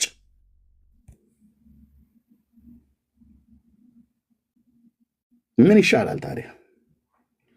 እዚህ በምድር ይፈለግ ተብሎ ሲባል በምድርም የለም ወፍ። ይሄ 2 እግር ያለው ጢማም ወንድም ፀጉራምም ሴት አያዳም ዘር ከነክፋቱ ከነተንኮሉ የሚያድር የሚወጣ የሚገባ አንድ እንደው ከተገኘ ተብሎ ማለት ነው። በምድርም የለም። ከምድርም በታች ሲፈለግ ተብሎ የለም። አዋጁ ታውጇል። ለአዋጁ ምላሽ የሰጠ ግን የለም። ተፈለገ እዚህ በሰማይ ካላችሁ መካከል እጃችሁ ልታወጡ የምትችሉ ካላችሁ ተብሎ ማለት ነው። የለም፣ ያወጣ የለም። ኦኬ፣ ከሰማይ ተሞከረ። ከምድር ይታይ እስቲ። የምድር የአዳም ልጆች እስቲ ትንሽ ወደ አፍሪካ አካባቢ ሳይኖሩ አይቀሩም ወይ ወደ አውሮፓ ተብሎ የሰው ልጅ በሙሉ ናቲንግ የለም። ከምድር በታይ ተፈለገ የለም። በቃ ተስፋ ቆረጥን ማለት ነው የሰው ዘር በሙሉ። ስለዚህ ዮሐንስ ከዛ በኋላ ምን እንዳለ ታውቃላችሁ? መጽሐፉን ሊዘረጋ ወይንም ሊመለከተው የሚገባው ማንም ስላልተገኘ እጅግ አለቀሱ ይላል።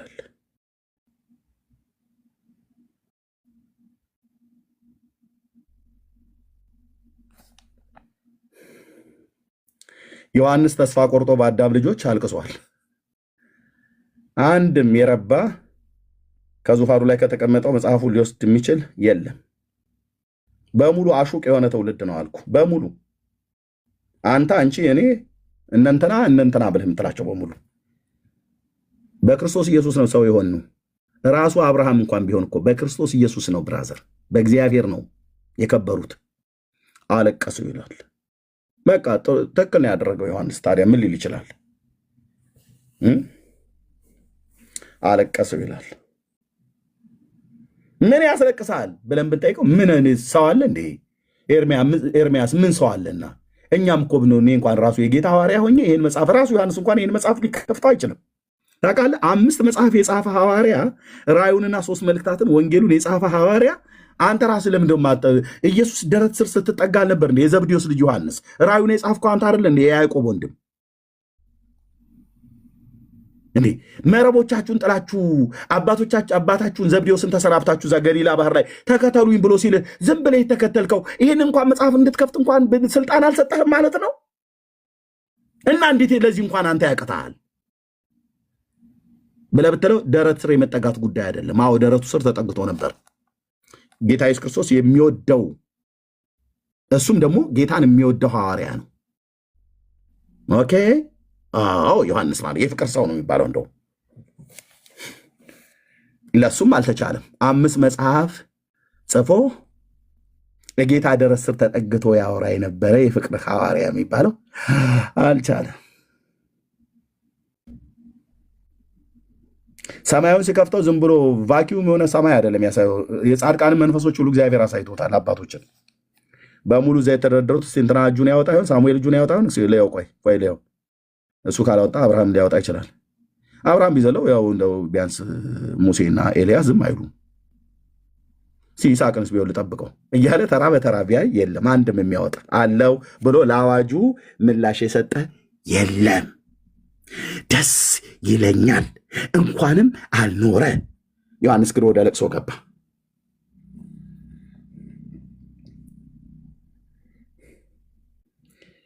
ከሽማግሌዎቹም አንዱ ከ24ቱ ማለት ነው አንደኛው አታልቅስ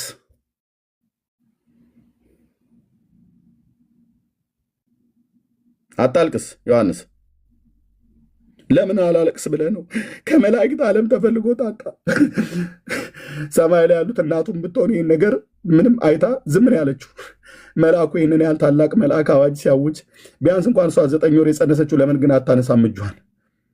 አይ እሷ እናት ስለሆነች አችልም። በእናትነት አይደለም ጉዳዩ። እና ምንም እኮ ሰው የለም። አዎ የለም ማለት ሰው ጠፍቶ ነው አይደለም፣ ጻድቃን ጠፍቶ ነው አይደለም፣ ግን አልቻሉም። የሚችሉ አይደሉም። ቁጭ ትላለህ አልኩ። የአንተን ተክለ ሃይማኖትን ቁጭ ነው ማድረግልህ። ጊዮርጊስ እንትና ብለህ የምትላቸው ማለት ነው። ቁጭ ማንም የቻለ የለም። ዮሐንስ ለቅሶውን ሲያበዛ አታልቅስ አለው። አታልቅስ ዮሐንስ በቃ አታልቅስ አልቀሰ ማለት ነው።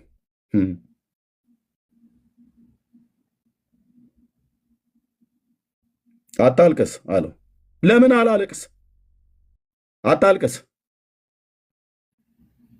ምክንያት እነሆ ነገዱ ማለት ነው። ነገዱ ከይሁዳ ነገድ የሆነ አንበሳ ኮር ብሎ የጠራው ደስ አይልም? የእግዚአብሔር ልጅ ለዘላለም ስም ይባረክ። ሃሌሉያ። የኔ አባት በግ የሆነው አየህ፣ እዚህ አንበሳ ሆኖልሃል። አሁን ዮሐንስ በአንበሳነት ነው ያየው።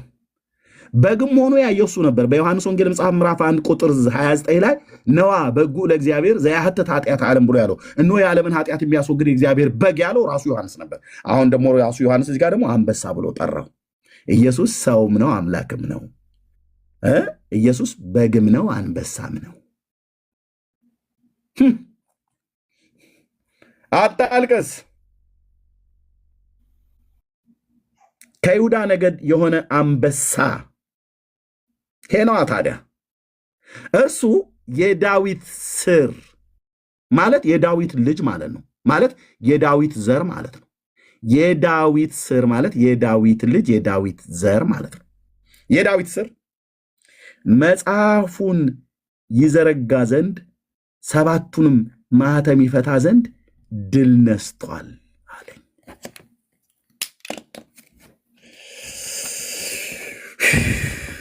ቴንኪው የኔ አባት፣ ቴንኪው ጌታዬ፣ ቴንኪው የኔ አባት።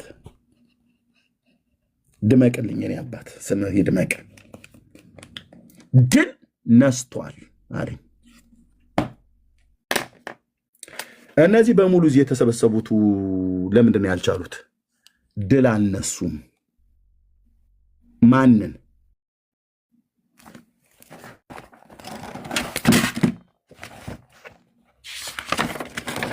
ማንን ነው ድል ያልነሱት?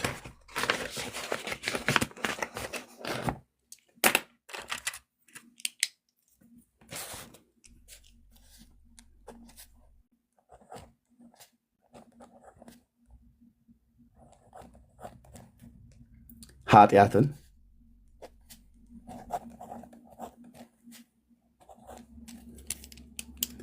እስቲ እስክሪፕቶ ሙሉ እኮ አየህ ሊያድም ማለት ነው። ሞትን፣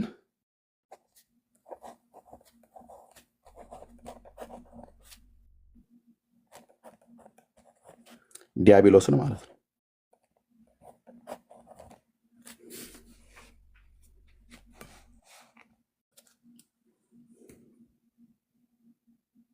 ድል ያልነሱት አብርሃም ኃጢአትን ድል አልነሳም፣ ሞትንም ድል አልነሳም። በሞት ተይዟል። ዳዊትስ ቢሆን በሞት ተይዟል። ኢቭን በሞት እንኳን ያልተያዘው ሄኖክ ኃጢአትን ድል አልነሳም። ሞትን እንኳን ሳያይ በእምነት እንዲወሰድ እንኳን ቢያደርገው እግዚአብሔር ኃጢአትን ግን ድል አልነሳም፣ ዲያብሎስንም ድል አልነሳም።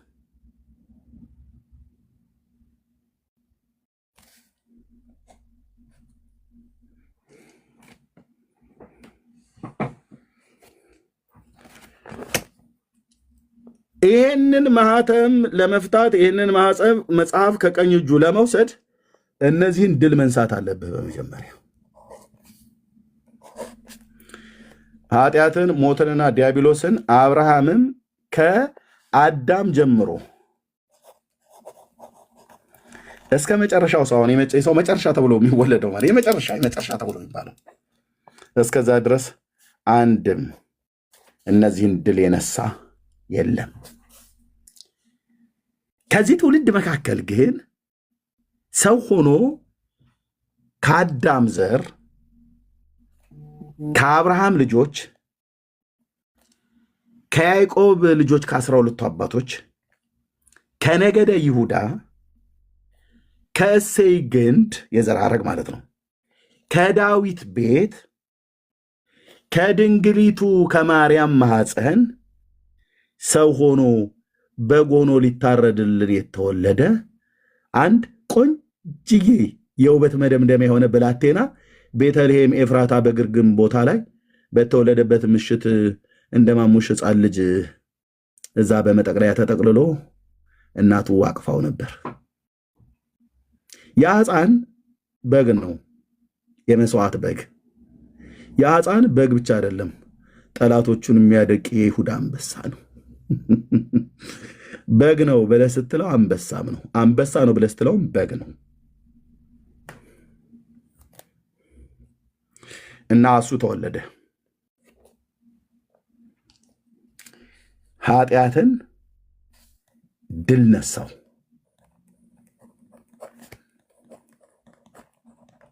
ስለ ኃጢአት ከእናንተ ማን ይከሰኛል አላቸው። ታውቃለህ? አይሁዳውያንን ማን ነው ስለ ኃጢአት የሚከሰኝ አላቸው። ሞትንስ በሞቱ ነው ድል የነሳው። ሞቶ እኮ ነው ሞትን እንዴት አይነት እኮ ነገር ወንድም አለም። እንዴት ሞት እንዴት በሞት ይሸነፋል? ሞተህ እንዴት ሞት እንድታሸንፈዋለህ? ስለ ኃጢአታችን ስለ ራሱ ኃጢአት አይደለም ኢየሱስ የሞተው። ኢየሱስ ኃጢአት የለበትም። ስለኛ ኃጢአት ሞተ። እኛን ስለማጽደቅ የሞትን ጣር አጥፍቶ ሞት ይዘው ዘንድ አልቻለምና ሞትን ድል አድርጎ ተነሳ። በኃጢአትም ላይ በሞትም ላይ ስልጣን ያለው ዲያብሎስ ነበረ። በኃጢአትም በሞትም ላይ ስልጣን ያለው ማን ነበረ? ዲያብሎስ ነበር። ዕብራውያን መጽሐፍ ምዕራፍ 2 ላይ እንደተጻፈው ማለት ነው። በሞት ላይ ስልጣን ያለውን በሞቱ እንዲሽር ይኸውም ዲያብሎስ ነው ተብሎ እንደተጻፈ ማለት ነው። ምን አይነት ነገር ነው? በመድኃኒዓለም ምን አይነት ነገር ነው? ጌታ ኢየሱስ አንተ እኮ የሰራህልን ምን አይነት እኮ ነገር ነው? በሞት ላይ ስልጣን ያለውን በሞቱ እንዲሽር ይኸውም ዲያብሎስ ነው ይላል። እንግዲህ ልጆቹ በስጋና በደም ስለሚካፈሉ እርሱ ደግሞ በሞት ላይ ስልጣን ያለውን በሞቱ እንዲሽር። ምን በሞት ላይ ስልጣን ያለውን? ማን ነው በሞት ላይ ስልጣን ያለው? ዲያብሎስ። ይኸውም ዲያብሎስ ነው ይላል። እንዲሽር ይኸውም ዲያብሎስ ነው ይላል። ዲያብሎስ በሞት ላይ ስልጣን ነበረው። በሞት ላይ ስልጣን ያለውን በሞቱ ነው የሻረው። ታውቃለህ? ሞት ሆይ መውጊያ የታል የተባለው ማለት ነው። ኃጢአትን ስላላደረገ ኢየሱስ በኃጢአት ማንም የሚከሰው የለም። ማንም የሞተው ስለ ኃጢአት ነው፣ ስለ እኔና ስለ አንተ ኃጢአት እንጂ ስለ ራሱ ኃጢአት ሞት አይባልም። ኢየሱስ ለምን? እሱ በባህሪውም በሰውነቱም ኃጢአት የሌለበት ጻድቅ፣ ግፍንም አላደረገም፣ ተንኮልም በአፉ አልተገኘበትም ብሎ ነቢዩ ኢሳያስ እንደተናገረ ማለት ነው። ስለዚህ ኃጢአትን አላደረገም፣ ድል ነስቶታል ማለት ነው ባለማድረግ። ሞትም ይዘው ዘንድ አልቻለም፣ ድል አድርጎ ተነስቷል ማለት ነው። በኃጢአትም በሞትም ላይ ስልጣን ያለውን ዲያብሎስን ለዘላለም ሽባ ያደረገው ኢየሱስ ብቻ። አላያችሁም? ዘፍጥረት መጽሐፍ ምዕራፍ 3 ላይ የተጻፈውን ራስን ይቀጠቅጣል ተብሎ የተባለው እንዴት አድርጎ ነው የቀጠቀጠው? ራሱን እንዲህ ተብሎ ተጽፏል እያለ ማለት ነው። መቀጥቀጥ እንደዚህ ነው እንጂ ቅጥቀጣ ማለት ቆንጅዬ ቅጥቀጣ። የኔ አባት ጌታ ኢየሱስ ለዘላለም ስም ይባረክ። ውስጤን እኮ እንዴት እንደምታፍለቀልቀው። ከዚያም ወዲያ ኢየሱስ ከዲያብሎስ ይፈተን ዘንድ ወደ ምድረ በዳ ወሰደው ይላል። መንፈስም ወደ ምድረ በዳ ወሰደው ይላል። መንፈስ ብሎ የሚለው ባይዘው መንፈስ ቅዱስ ነው ወደ ምድረ በዳ የወሰደው። ይሄ መንፈስ ብሎ የሚለውን ሰይጣን የወሰደው ብለው የሚሉ አስተማሪዎች አሉ። ስቶፕ በሏቸው። ኖ ኢየሱስ በሰይጣን ተመርቶ አልሄደም፣ በመንፈስ ቅዱስ ተመርቶ ነው ሄደው። መንፈስም ብሎ የሚለው የእግዚአብሔር መንፈስ ነው የወሰደው። ኦኬ ሰይጣን ነው ብለው የሚሉ ሰዎች ስለሰማው ማለት ነው። እንደዚህ ቁጭ ብላችሁ መሰረታዊ ክርስትና ትምህርት ተማሩ። ኢየሱስ በሰይጣን ተመርቶ አንድም ያደረገው ነገር የለም። የእግዚአብሔር መንፈስ ነው የመራው። ኦኬ 40 ቀንና 40 ሌሊትም ከጦመ በኋላ ተራበ ይላል። ዘፍጥረት መጽሐፍ ምዕራፍ 3 ላይ ሊመጣ ነው። አዳምን በመብላት ሕግ የጣለ ሰይጣን ብላ ብሎ ሔዋንን አስበልቶ እሷም ደግሞ ለባሏ ቀጥፋ የሰጠችውን ያው የሰው ልጅ የወደቀው በመብል ነው፣ በሆድ ነው። ብላ ብሎ አቀረበለት። ለምን እንዴት ብለው ሳይሉ እነዛ ሲቀረጠፉ ኖሩ እና ይዘውን ወደቁ። ባይዞይ ልም ያሉ ቴሮሪስት ተብሎ ከተባለ አጥፍቶ ጠፊ ማለት አዳምና ሔዋን ናቸው። እኛን ሁሉ ይዘውን የጠፉ ማለት ነው።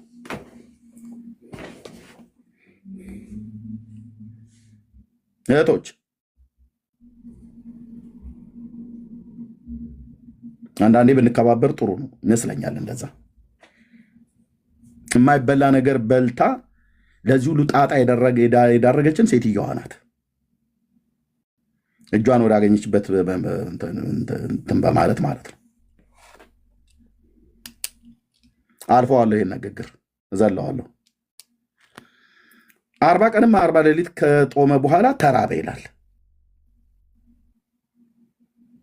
ፈታኝም ቀርቦ ዲያብሎስ ማለት ነው የእግዚአብሔር ልጅ ከሆንክ እነዚህን ድንጋዮች እንጀራ እንዲሆኑ በል አለው። እንደ ተራበ አውቆ ነው ባይዘይ እንደ ተራበ አውቆ መጣና የእግዚአብሔር ልጅ ከሆንክ እስኪ እነዚህን ድንጋዮች ዳቦ እንዲሆኑ እንጀራ እንዲሆኑ በል አለው።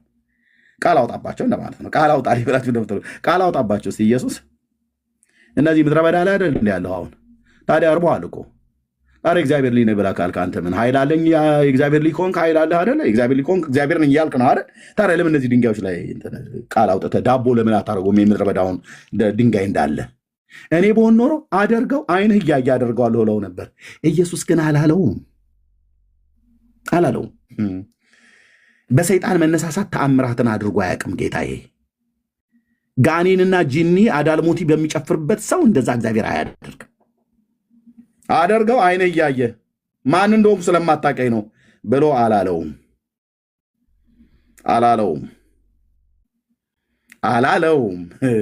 እኛ ብንሆን ኖሮ ማን እኔ እኮ አገልጋይ እኮ ነኝ ብለን ነበር። አላለውም። እና እነዚህን ድንጋዮች ዳቦ እንዲሆኑ በል አለው። የጌታ መልስ ይልኝ። የጌታ መልስ አደርገዋለሁ ዓይን እያየ እንዳለ ቆልቆልዬ ህዝቡ ሁሉ እየመጣ እንዲያግዘው ነው ማድረግ። ይሄን ድንጋይ ሁሉ ዳቦ አድርጌ ቋጥኙን ሁሉ ዘመናት ሁሉ ተቆርሶ የማያልቅ ላድርገው ብሎ ቢል አይችልም? ይችላል። እና እንኳን እስራኤል አይደለም ዓለም ሁሉ እየመጣ ቢዘግን ቢበላ የማያልቅ ዳቦ ላደርገው እችላለሁ ብሎ አላያችሁትም? 5 ዳቦች እኮ ይዞ ነው። ከእጁ ላይ እኮ ነው የበዛው ታውቃለህ? ከእጁ ላይ ማለት ነው። ሐዋርያቱ እንዲቀመጡ አድርጉ ብሎ እዛ በተራራው ስብከት እናንተ የሚበሉትን ስጧቸው አለ። 2 ዓሣና 5 ዳቦ ነው። እንደዚህ ነው አይደል ያለው? ባይዘው የጴጥሮስ ወንድም ትንሹ እንድሪያስ ሐዋርያው እሱ እጅ ላይ ነው የተገኘው ነው አይ ቲንክ ብሎ የሚለው መጽሐፍ ይመስለኛል። እና ከእጁ ላይ ነው የበዛው። ሲወስዱ አያልቅም። ይመጣሉ፣ ይወስዳሉ፣ ይመጣሉ፣ ይወስዳሉ፣ ይመጣሉ፣ ይወስዳሉ፣ ይመጣሉ፣ ይወስዳሉ። ምንድን ነው? ማን ነው እየጋገረ በላዩ የሚጥል? የለም፣ አይታይም። የተአምራት አምላክ። ሃሌሉያ፣ ሃሌሉያ፣ ሃሌሉያ። ይበሉ ዘንድ መናን ከሰማይ አወረደላቸው ሙሴ ተብሎ ተጽፏል። አንተስ እንድናምንብህ ምን ታምራት ታደርገናለህ? ጌታ ኢየሱስ ምንም አላደረግም። አይገርምም? ምንም። አይሁዳውያኑ እዛ ሙሴ እኮ በምድረ በዳ መናን ይበሉ ዘንድ ሰጥቷቸዋል። አንተስ እንድናምንብህ ምን ታምራት ታደርጋለህ?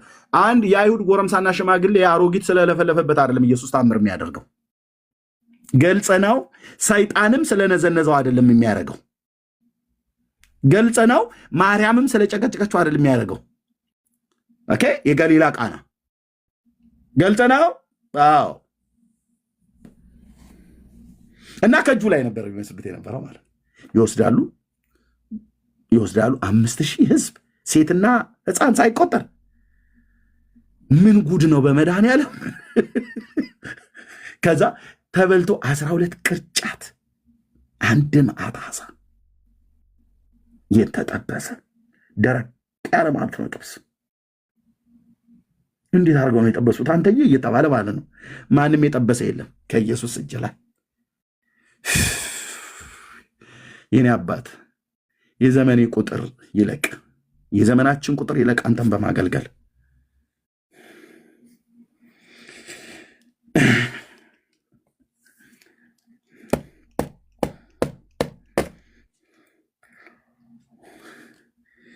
እርሱም መልሶ ሰው የጌታ መልስ ይልኝ እንዴት አድርጎ እንደቀጠቀጠው ባቡን። ሰው ከእግዚአብሔር አፍ በሚወጣ ቃል እንጂ በእንጀራ ብቻ አይኖርም ተብሎ ተጽፏል አለው ለማለት ሰይጣን ምንድን ያለው? ድንጋዩ ለምን ዳቦ እንዲሆን አድርገህ አትበላም? እርቦሃል። ይኸው ተርቦሃል እኮ አንጀቱ ሁሉ እንትን ብሏል፣ ተጣብቋል። እኔ የምልህ እግዚአብሔር ልጅ ነኝ ብለህ በማለት እኮ እግዚአብሔር ነኝ እያልክ ነው። ታዲያ ለምን ድንጋዩን ዳቦ አድርገህ አትበላውም? ይህንን ያለው የት ነው? ምድረ በዳው ላይ መጥቶ ማለት ነው። የፊተኛውን አዳም መብል በማብላት የጣለ ሰይጣን ሁለተኛውንም አዳም ክርስቶስን መብል በማብላት ለመጣል ነው የመጣው። ያፈልፈልቱ ማለት ነው። ይሄ ሁለተኛው አዳም የተባረከው ጌታ በሮሜ መጽሐፍ ምዕራፍ 5 ላይ ያለው እንደ ፊተኛው አዳም ማንም ብላ ብሎ ሲለው ተነስቶ የሚበላ ሆዳም አይደለም። አየህ ጌታዬ፣ ማንም ሰው ብላ ስላለው አይበላም። ማንም ሰው ይህንን አድርግ ብሎ ስላለው አያደርግም። የሚያደርገውን ሁሉ ያውቃል። እንዲህ ነው እንጂ ጌታ፣ እንዲህ ነው እንጂ ጀግና፣ እንዲህ ነው እንጂ የይሁዳ አንበሳ፣ እንዲህ ነው እንጂ ብራዘር። ሰይጣንም ቂሉነቱን አውቀውታል። ገና እኮ ሲወለድ አውቀውታል። ገና እያገለገለም እያለ የልዑል እግዚአብሔር ልታጠፋን ያለ ጊዜያችን ልታጠፋን መጣ ይላል። ሰይጣን አንዱ ከሚታወቅበት ተስፋ አይቆርጥም። ኢየሱስንም በሰዎች ዘንድ ለማስጠቆር የሚሆን ማንንም ሰይጣን ተስፋ አይቆርጥም። መልኩን ቀይሮ ይመጣብሃል። አየው፣ መልኩን የእግዚአብሔር ልጅ ያለ ጊዜያችን ልታጠፋን መጣ ብሎ ሲለፈልፍ የነበረው አሁን እዚህ መጥቶ እንደገና ድንጋይ ዳቦ እንዲሆን ወጥ አድርገህ ደግሞ ዳቦ ቢያደርግ ኖሮ ወጥ የለህም ሊለው ማለት ነው። የሚጠጣስ ቢሆን ምን አለህ? የለም እኮ ደግሞ ከምን ትጠጣለህ? ዳቦ ቢያንቅህስ ብሎ ማለት ነው። እሱ ግን በምድረ በዳ ላይ ወንዞችን ያፈለቀ በጮህ ደስ ባለ ነበር ሌሊት ነው ኔጋ በምድረ በዳ ላይ ወንዞችን ያፈለቀ ምድረ በዳውን ኤደን ገነት ያደረገ የአብርሃም አምላክ መሆኑን አላወቀውም። ዳቦ ቢያደርግ የታለ የሚጠጣስ ቢሆን? ገና ስትጎርስ ያንቃል። በምን ታወራርደዋለህ ብሎ ይል ነበር። ቢፈልግ ምድረ በዳውን ድንጋይ ምድረ በዳውን የውሃ ምንጭ መፍለቂያ ያደርገዋል።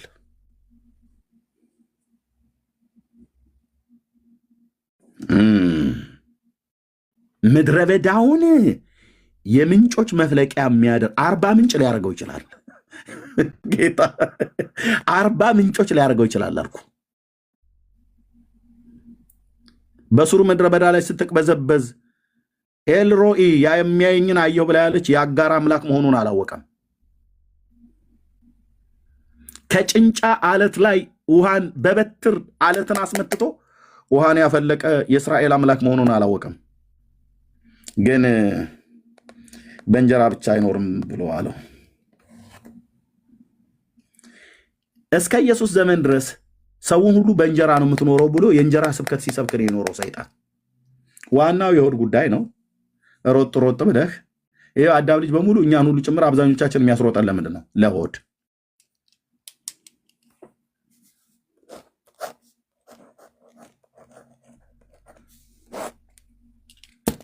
ሆድ የኛ ቁጥር አንድ ጠላታችን፣ ቁጥር አንድ ደመኛችን፣ ቁጥር አንድ ጠላታችን፣ ከእግዚአብሔር የለየን የአካል ብልት። ጌታ ጥንቱንም ሲፈጥረው በእርግጥ ዛፎችም ሕይወት ያላቸው ሁሉ በመብልና በመጠጥ ሕግ እንዲኖሩ አድርጎ ነው የፈጠራቸው። እኛንም ሲፈጥረን በመብልና በመጠጥ ሕግ ምን ጭምር እንድንኖር ነው የፈጠረን። ግን በመብልና በመጠጥ ብቻ እንድንኖር አይደለም ደግሞ የፈጠረን። ይሄኛው ተዘሏል። አየህ፣ ሰው ከእግዚአብሔር አፍ በሚወጣ ቃል እንጂ በእንጀራ ብቻ አይኖርም ተብሎ ተጽፏል አለ። የአዳም ልጅ አሁን ዋና ትኩረት ያደረገው ምን ላይ ነው? እንጀራ ላይ። እንጀራ ላይ ምንድን ነው ያስፈልገው? ለዚህ እንጀራ ስለበላው እንደዚህ አሁን አለ ማለት ነው። እንጀራ ብከለክለው ይሄንን ከዛሬ ወር በኋላ እንጀራ ከልክየው እንደው ነፍሴ እንዳትወጣ አድርጌ ባደርግ ይሄ ሟሾ የሆነ ይሄ ሁሉ ሟሾ ወደዚህ ጭምድድ ብሎ እንደዚህ ክስል ብሎ ታየዋለህ። ይሄ የጌታ ቤተ መቅደስ ነው። ጌታ ነው እንደዚህ አድርጎ የሰራው። ይሄ በእንጀራ እንዲኖር አድርጎ ነው ጌታ የሰራው። እሺ፣ ይሄንን እንጀራ ብሉት። ግን አንተ የምትኖረው እኔ የምኖረው ይሄንን በማብላት በእንጀራ ብቻ አይደለም የምንኖረው። ነፍስና መንፈስም አለን። ነፍስና መንፈስስ ከእግዚአብሔር አፍ በሚወጣ ምን ቃል? ከእግዚአብሔር አፍ የወጣው ቃል የት ነው? ኖት ይሄ ፈልፈልቱ ነው። ይሄንን ሕፃናት በማይደርሱበት ቦታ ይቀመጥ እንደሚባል እንደዛ መድኃኒት እንኳን አታስቀምጠው። መድኃኒቱ ስለሚጠቅም ነው እንዳይደርሱበት የተባሉ ልጆች መድኃኒት እንዳይጠጡ። ይሄ ግን ልታስቀምጠው አይገባም። በጣም ወንድሞች እናቶቼ፣ ውስጡን ብታነቡት ትውልድን የገደለ መርዝ ነው። መርዝ ከእግዚአብሔር አፍ የወጣው ቃል በነቢያቱና በሐዋርያቱ የተነገረው ቃል ማለት ነው። ከእግዚአብሔር አፍ የወጣው ቃል የነፍስና የመንፈስ መብል ነው። ጌታ ምን ብሎ መለሰለት ሲቀጠቀጠው? ድንጋይ እንዲሆን ዘዝ ብሎ ሲል አይ ከእግዚአብሔር አፍ በሚወጣ ቃል እንጂ በእንጀራ ብቻ አይኖርም ተብሎ ተጽፏል አለው። መልስ ዘጋ ማለት ነው። ሰይጣን ቀጥሎ ሌላ ጥያቄ እንጂ የሚጠይቀው እዚህ ላይ አይጠይቅም። ሁለተኛ ዲያብሎስ። ከዚህም በኋላ ዲያብሎስ ወደ ቅድስት ከተማ ወሰደው ይላል፣ ወደ ኢየሩሳሌም ማለት ነው። ከዛ ምን እንዳለ ይል መላእክቱን ስለ አንተ ያዘልሃል፣ እግርን በድንጋይ ከቶ እንዳትሰናከል በእጆቻቸው ያነሱዋል ተብሎ ተጽፏልና፣ ያው ጥቅስ ሲጠቅስ ሰይጣን ተጽፏልና የእግዚአብሔር ልጅ ከሆንክ ወደ ታች ራስህን ወርውር አለው። አታቀኝም ማለት ነው። ምን ያህል ነው ግን እንደዚህ የናቀኝ አንተ? የመጀመሪያውን ዝም አልኩ፣ ሁለተኛው ላይ እንኳን እንደዚህ ትገምተኛለህ ብሎ ኤርሚያስ ቢሆን ያደርገው ነበር። አንተ ብትሆን ታደርገው ነበር። ኢየሱስ ግን አላደረገውም። ኦኬ፣ ጥቅስ ነው የጠቀሰው አይደል?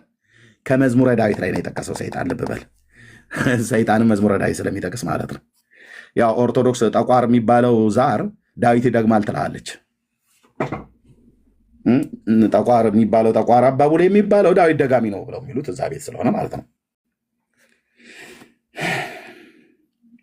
ጠቀሰ ሰይጣን ጥቅስ። ታዲያ ጥቅስ በምንድን ነው የሚመለሰው? አንተ ማትረባ ቅራቅንቦ ሂድ ከዚህ ምናምን ነገር ነው እንዲ ያለው ጌታ አላለውም። የጌታዬስ መልስ ቅጥቀጣ የለኝ ቅጥቀጣ። ጌታ ኢየሱስም ጌታን አምላክህን አትፈታተነው ተብሎ ደግሞ ተጽፏል አለው። ይህ ተጽፏል የሚባለው ነገር ብራዘርዬ በጣም ሲሪየስ ነው እኮ ነው የምልህ። ተጽፏል እዚህ ውስጥ አይደለም የምታገኘው። ተጽፏል እዚህ ላይ ይሄ ከመዝሙር ከኦሪት ዘዳግም መጽሐፍት ላይ ነው ያለው።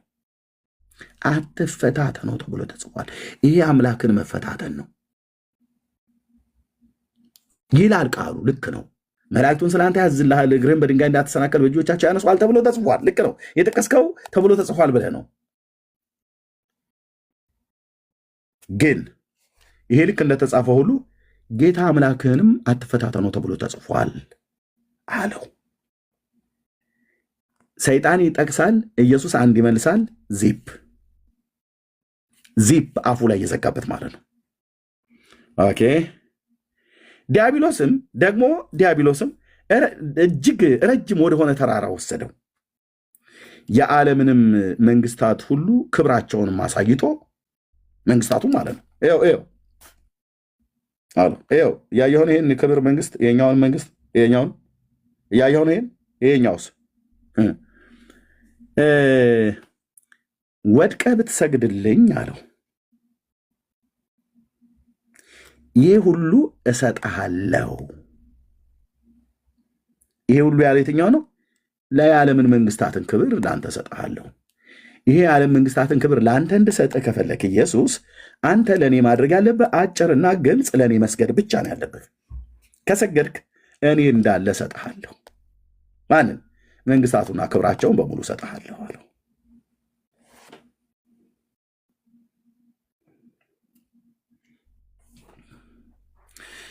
እስቲ ቆይ ነገሩን ላስብበት። ማነው አሁን የመንግስታትን ክብር እዚህ ውስጥ ያለ? አሜሪካንን በሙሉ አስገዛልሃለሁ ብሎ ቢልህ ምን እንደምትለው ወንድም አለ እህቴ? አውሮፓ በሙሉ ነው የሚገዛልሽ ተብሎ ይባል ምን እንደምትሉት? እያንዳንዱ ከእግርሽ ስር መጥተው እንዲደፉ እንዲሰግዱ አደርጋለሁ። ቤትሽ የፓላስ ቤት መሆኑ ይቀርና ሽሮና ምስር ማንተክተክ አቁመሽ እየተራገበልሽ የተጠበሱ አሳዎች ለስለስ ካለ ወይን ጋራ እየቀረበልሽ የዘመንሽን ቁጥር እንደዛ ታሳልፊያለሽ ብሎ ቢል ሰይጣን፣ እስኪ ጉዳዩ ላይ ልጸልይበት እንላለን ወይስ? እሱን መድኃኒዓለም እንግዲህ በሚያውቀው ነው የሚያውቀው። እንኳን የዓለም መንግስታት ክብር አይደለም። እውነቱን እንነጋገር ከተባለ እናንተ ባላችሁ ያልሆነ ጢማሞ እንደወዳችሁ መኪና አለው ብላችሁ አይደል እንደ አንዳንዶቻችሁ ዝም ብላችሁ የምትነዱት? ፀጉሯን አይተዋል ግን ኤርሚ ብለህ አንተ ዝም ብለህ አይደል እንደ ደጋ በግ የምትሄደው? በመጽሐፈ ምሳሌ ምዕራፍ 7 ላይ እንደተጻፈው ማለት ነው። ወደ መታረድ እንደሚነዳ በሬ የምትነዳው ማለት ነው።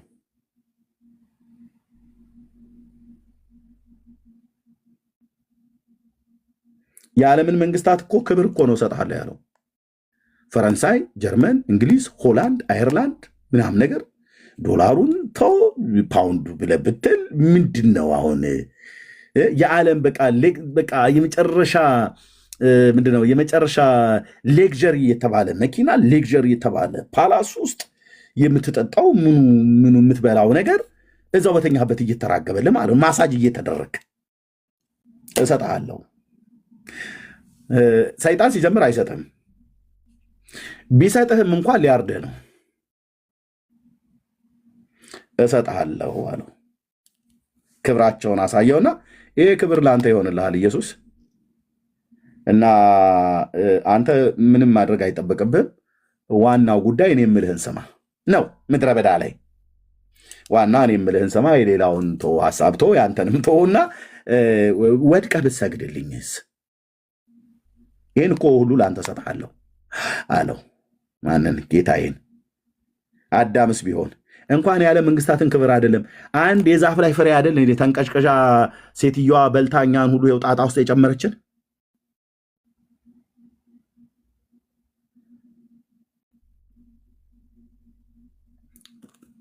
ጣጣ ውስጥ እኮ አልኩ። ያለ መንግስታት ክብርማ በጣም ትልቅ ነው።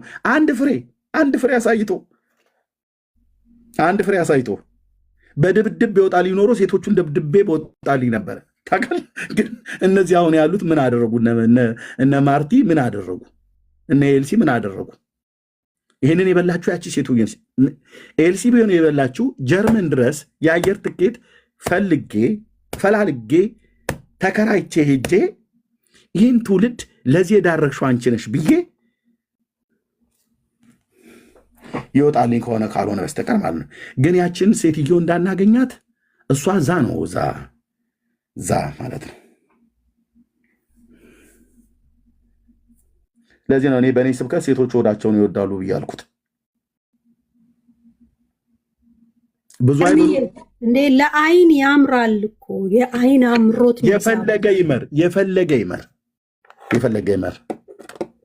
የፈለገ ይመር እንዴ እናንተ ምንም አያምራችኋለ ታዲያ? አምራችሁ እኮ እኛንም እንዲያምረን የምታደርጉት ኤልሲዬ ሴቶች በሙሉ ማለት ነው። ምንም የማያምር ነገር አለ? ከዛ ጊዜ ጀምሮ ነው የሚያምራችሁ። እኛም ይኸው ያምረናል። እንደ እርጉዝ ሴት ያምረኛል እኔም ብዙ ነገር። ጥንቱንም ወንድ ከሴት ተገኝቷልና ስንት ነገር ነው የሚያምረው። ተይው፣ እሱ አንድ ያለፈ ነገር ነው። ደም አንቃባም እዚህ። ግን በቃ ተዋረድን እኮ። ኢየሱስ ግን ደረሰልን። ተዋርደን አልቀረንም። እና ወድቀህ ብትሰግድልኝ ይሄን ሁሉ እሰጥሃለሁ አለው። ያን ጊዜ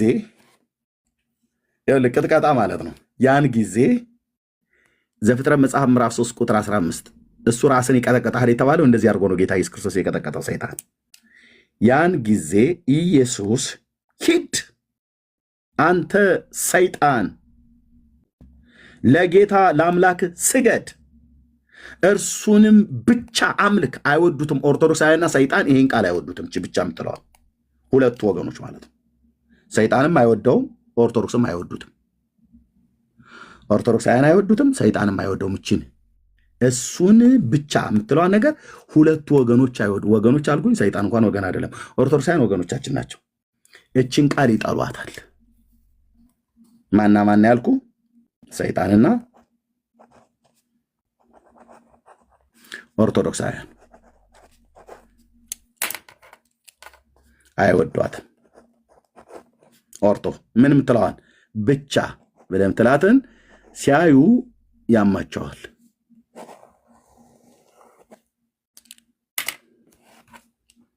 እኔ ነኝ ያልኩት።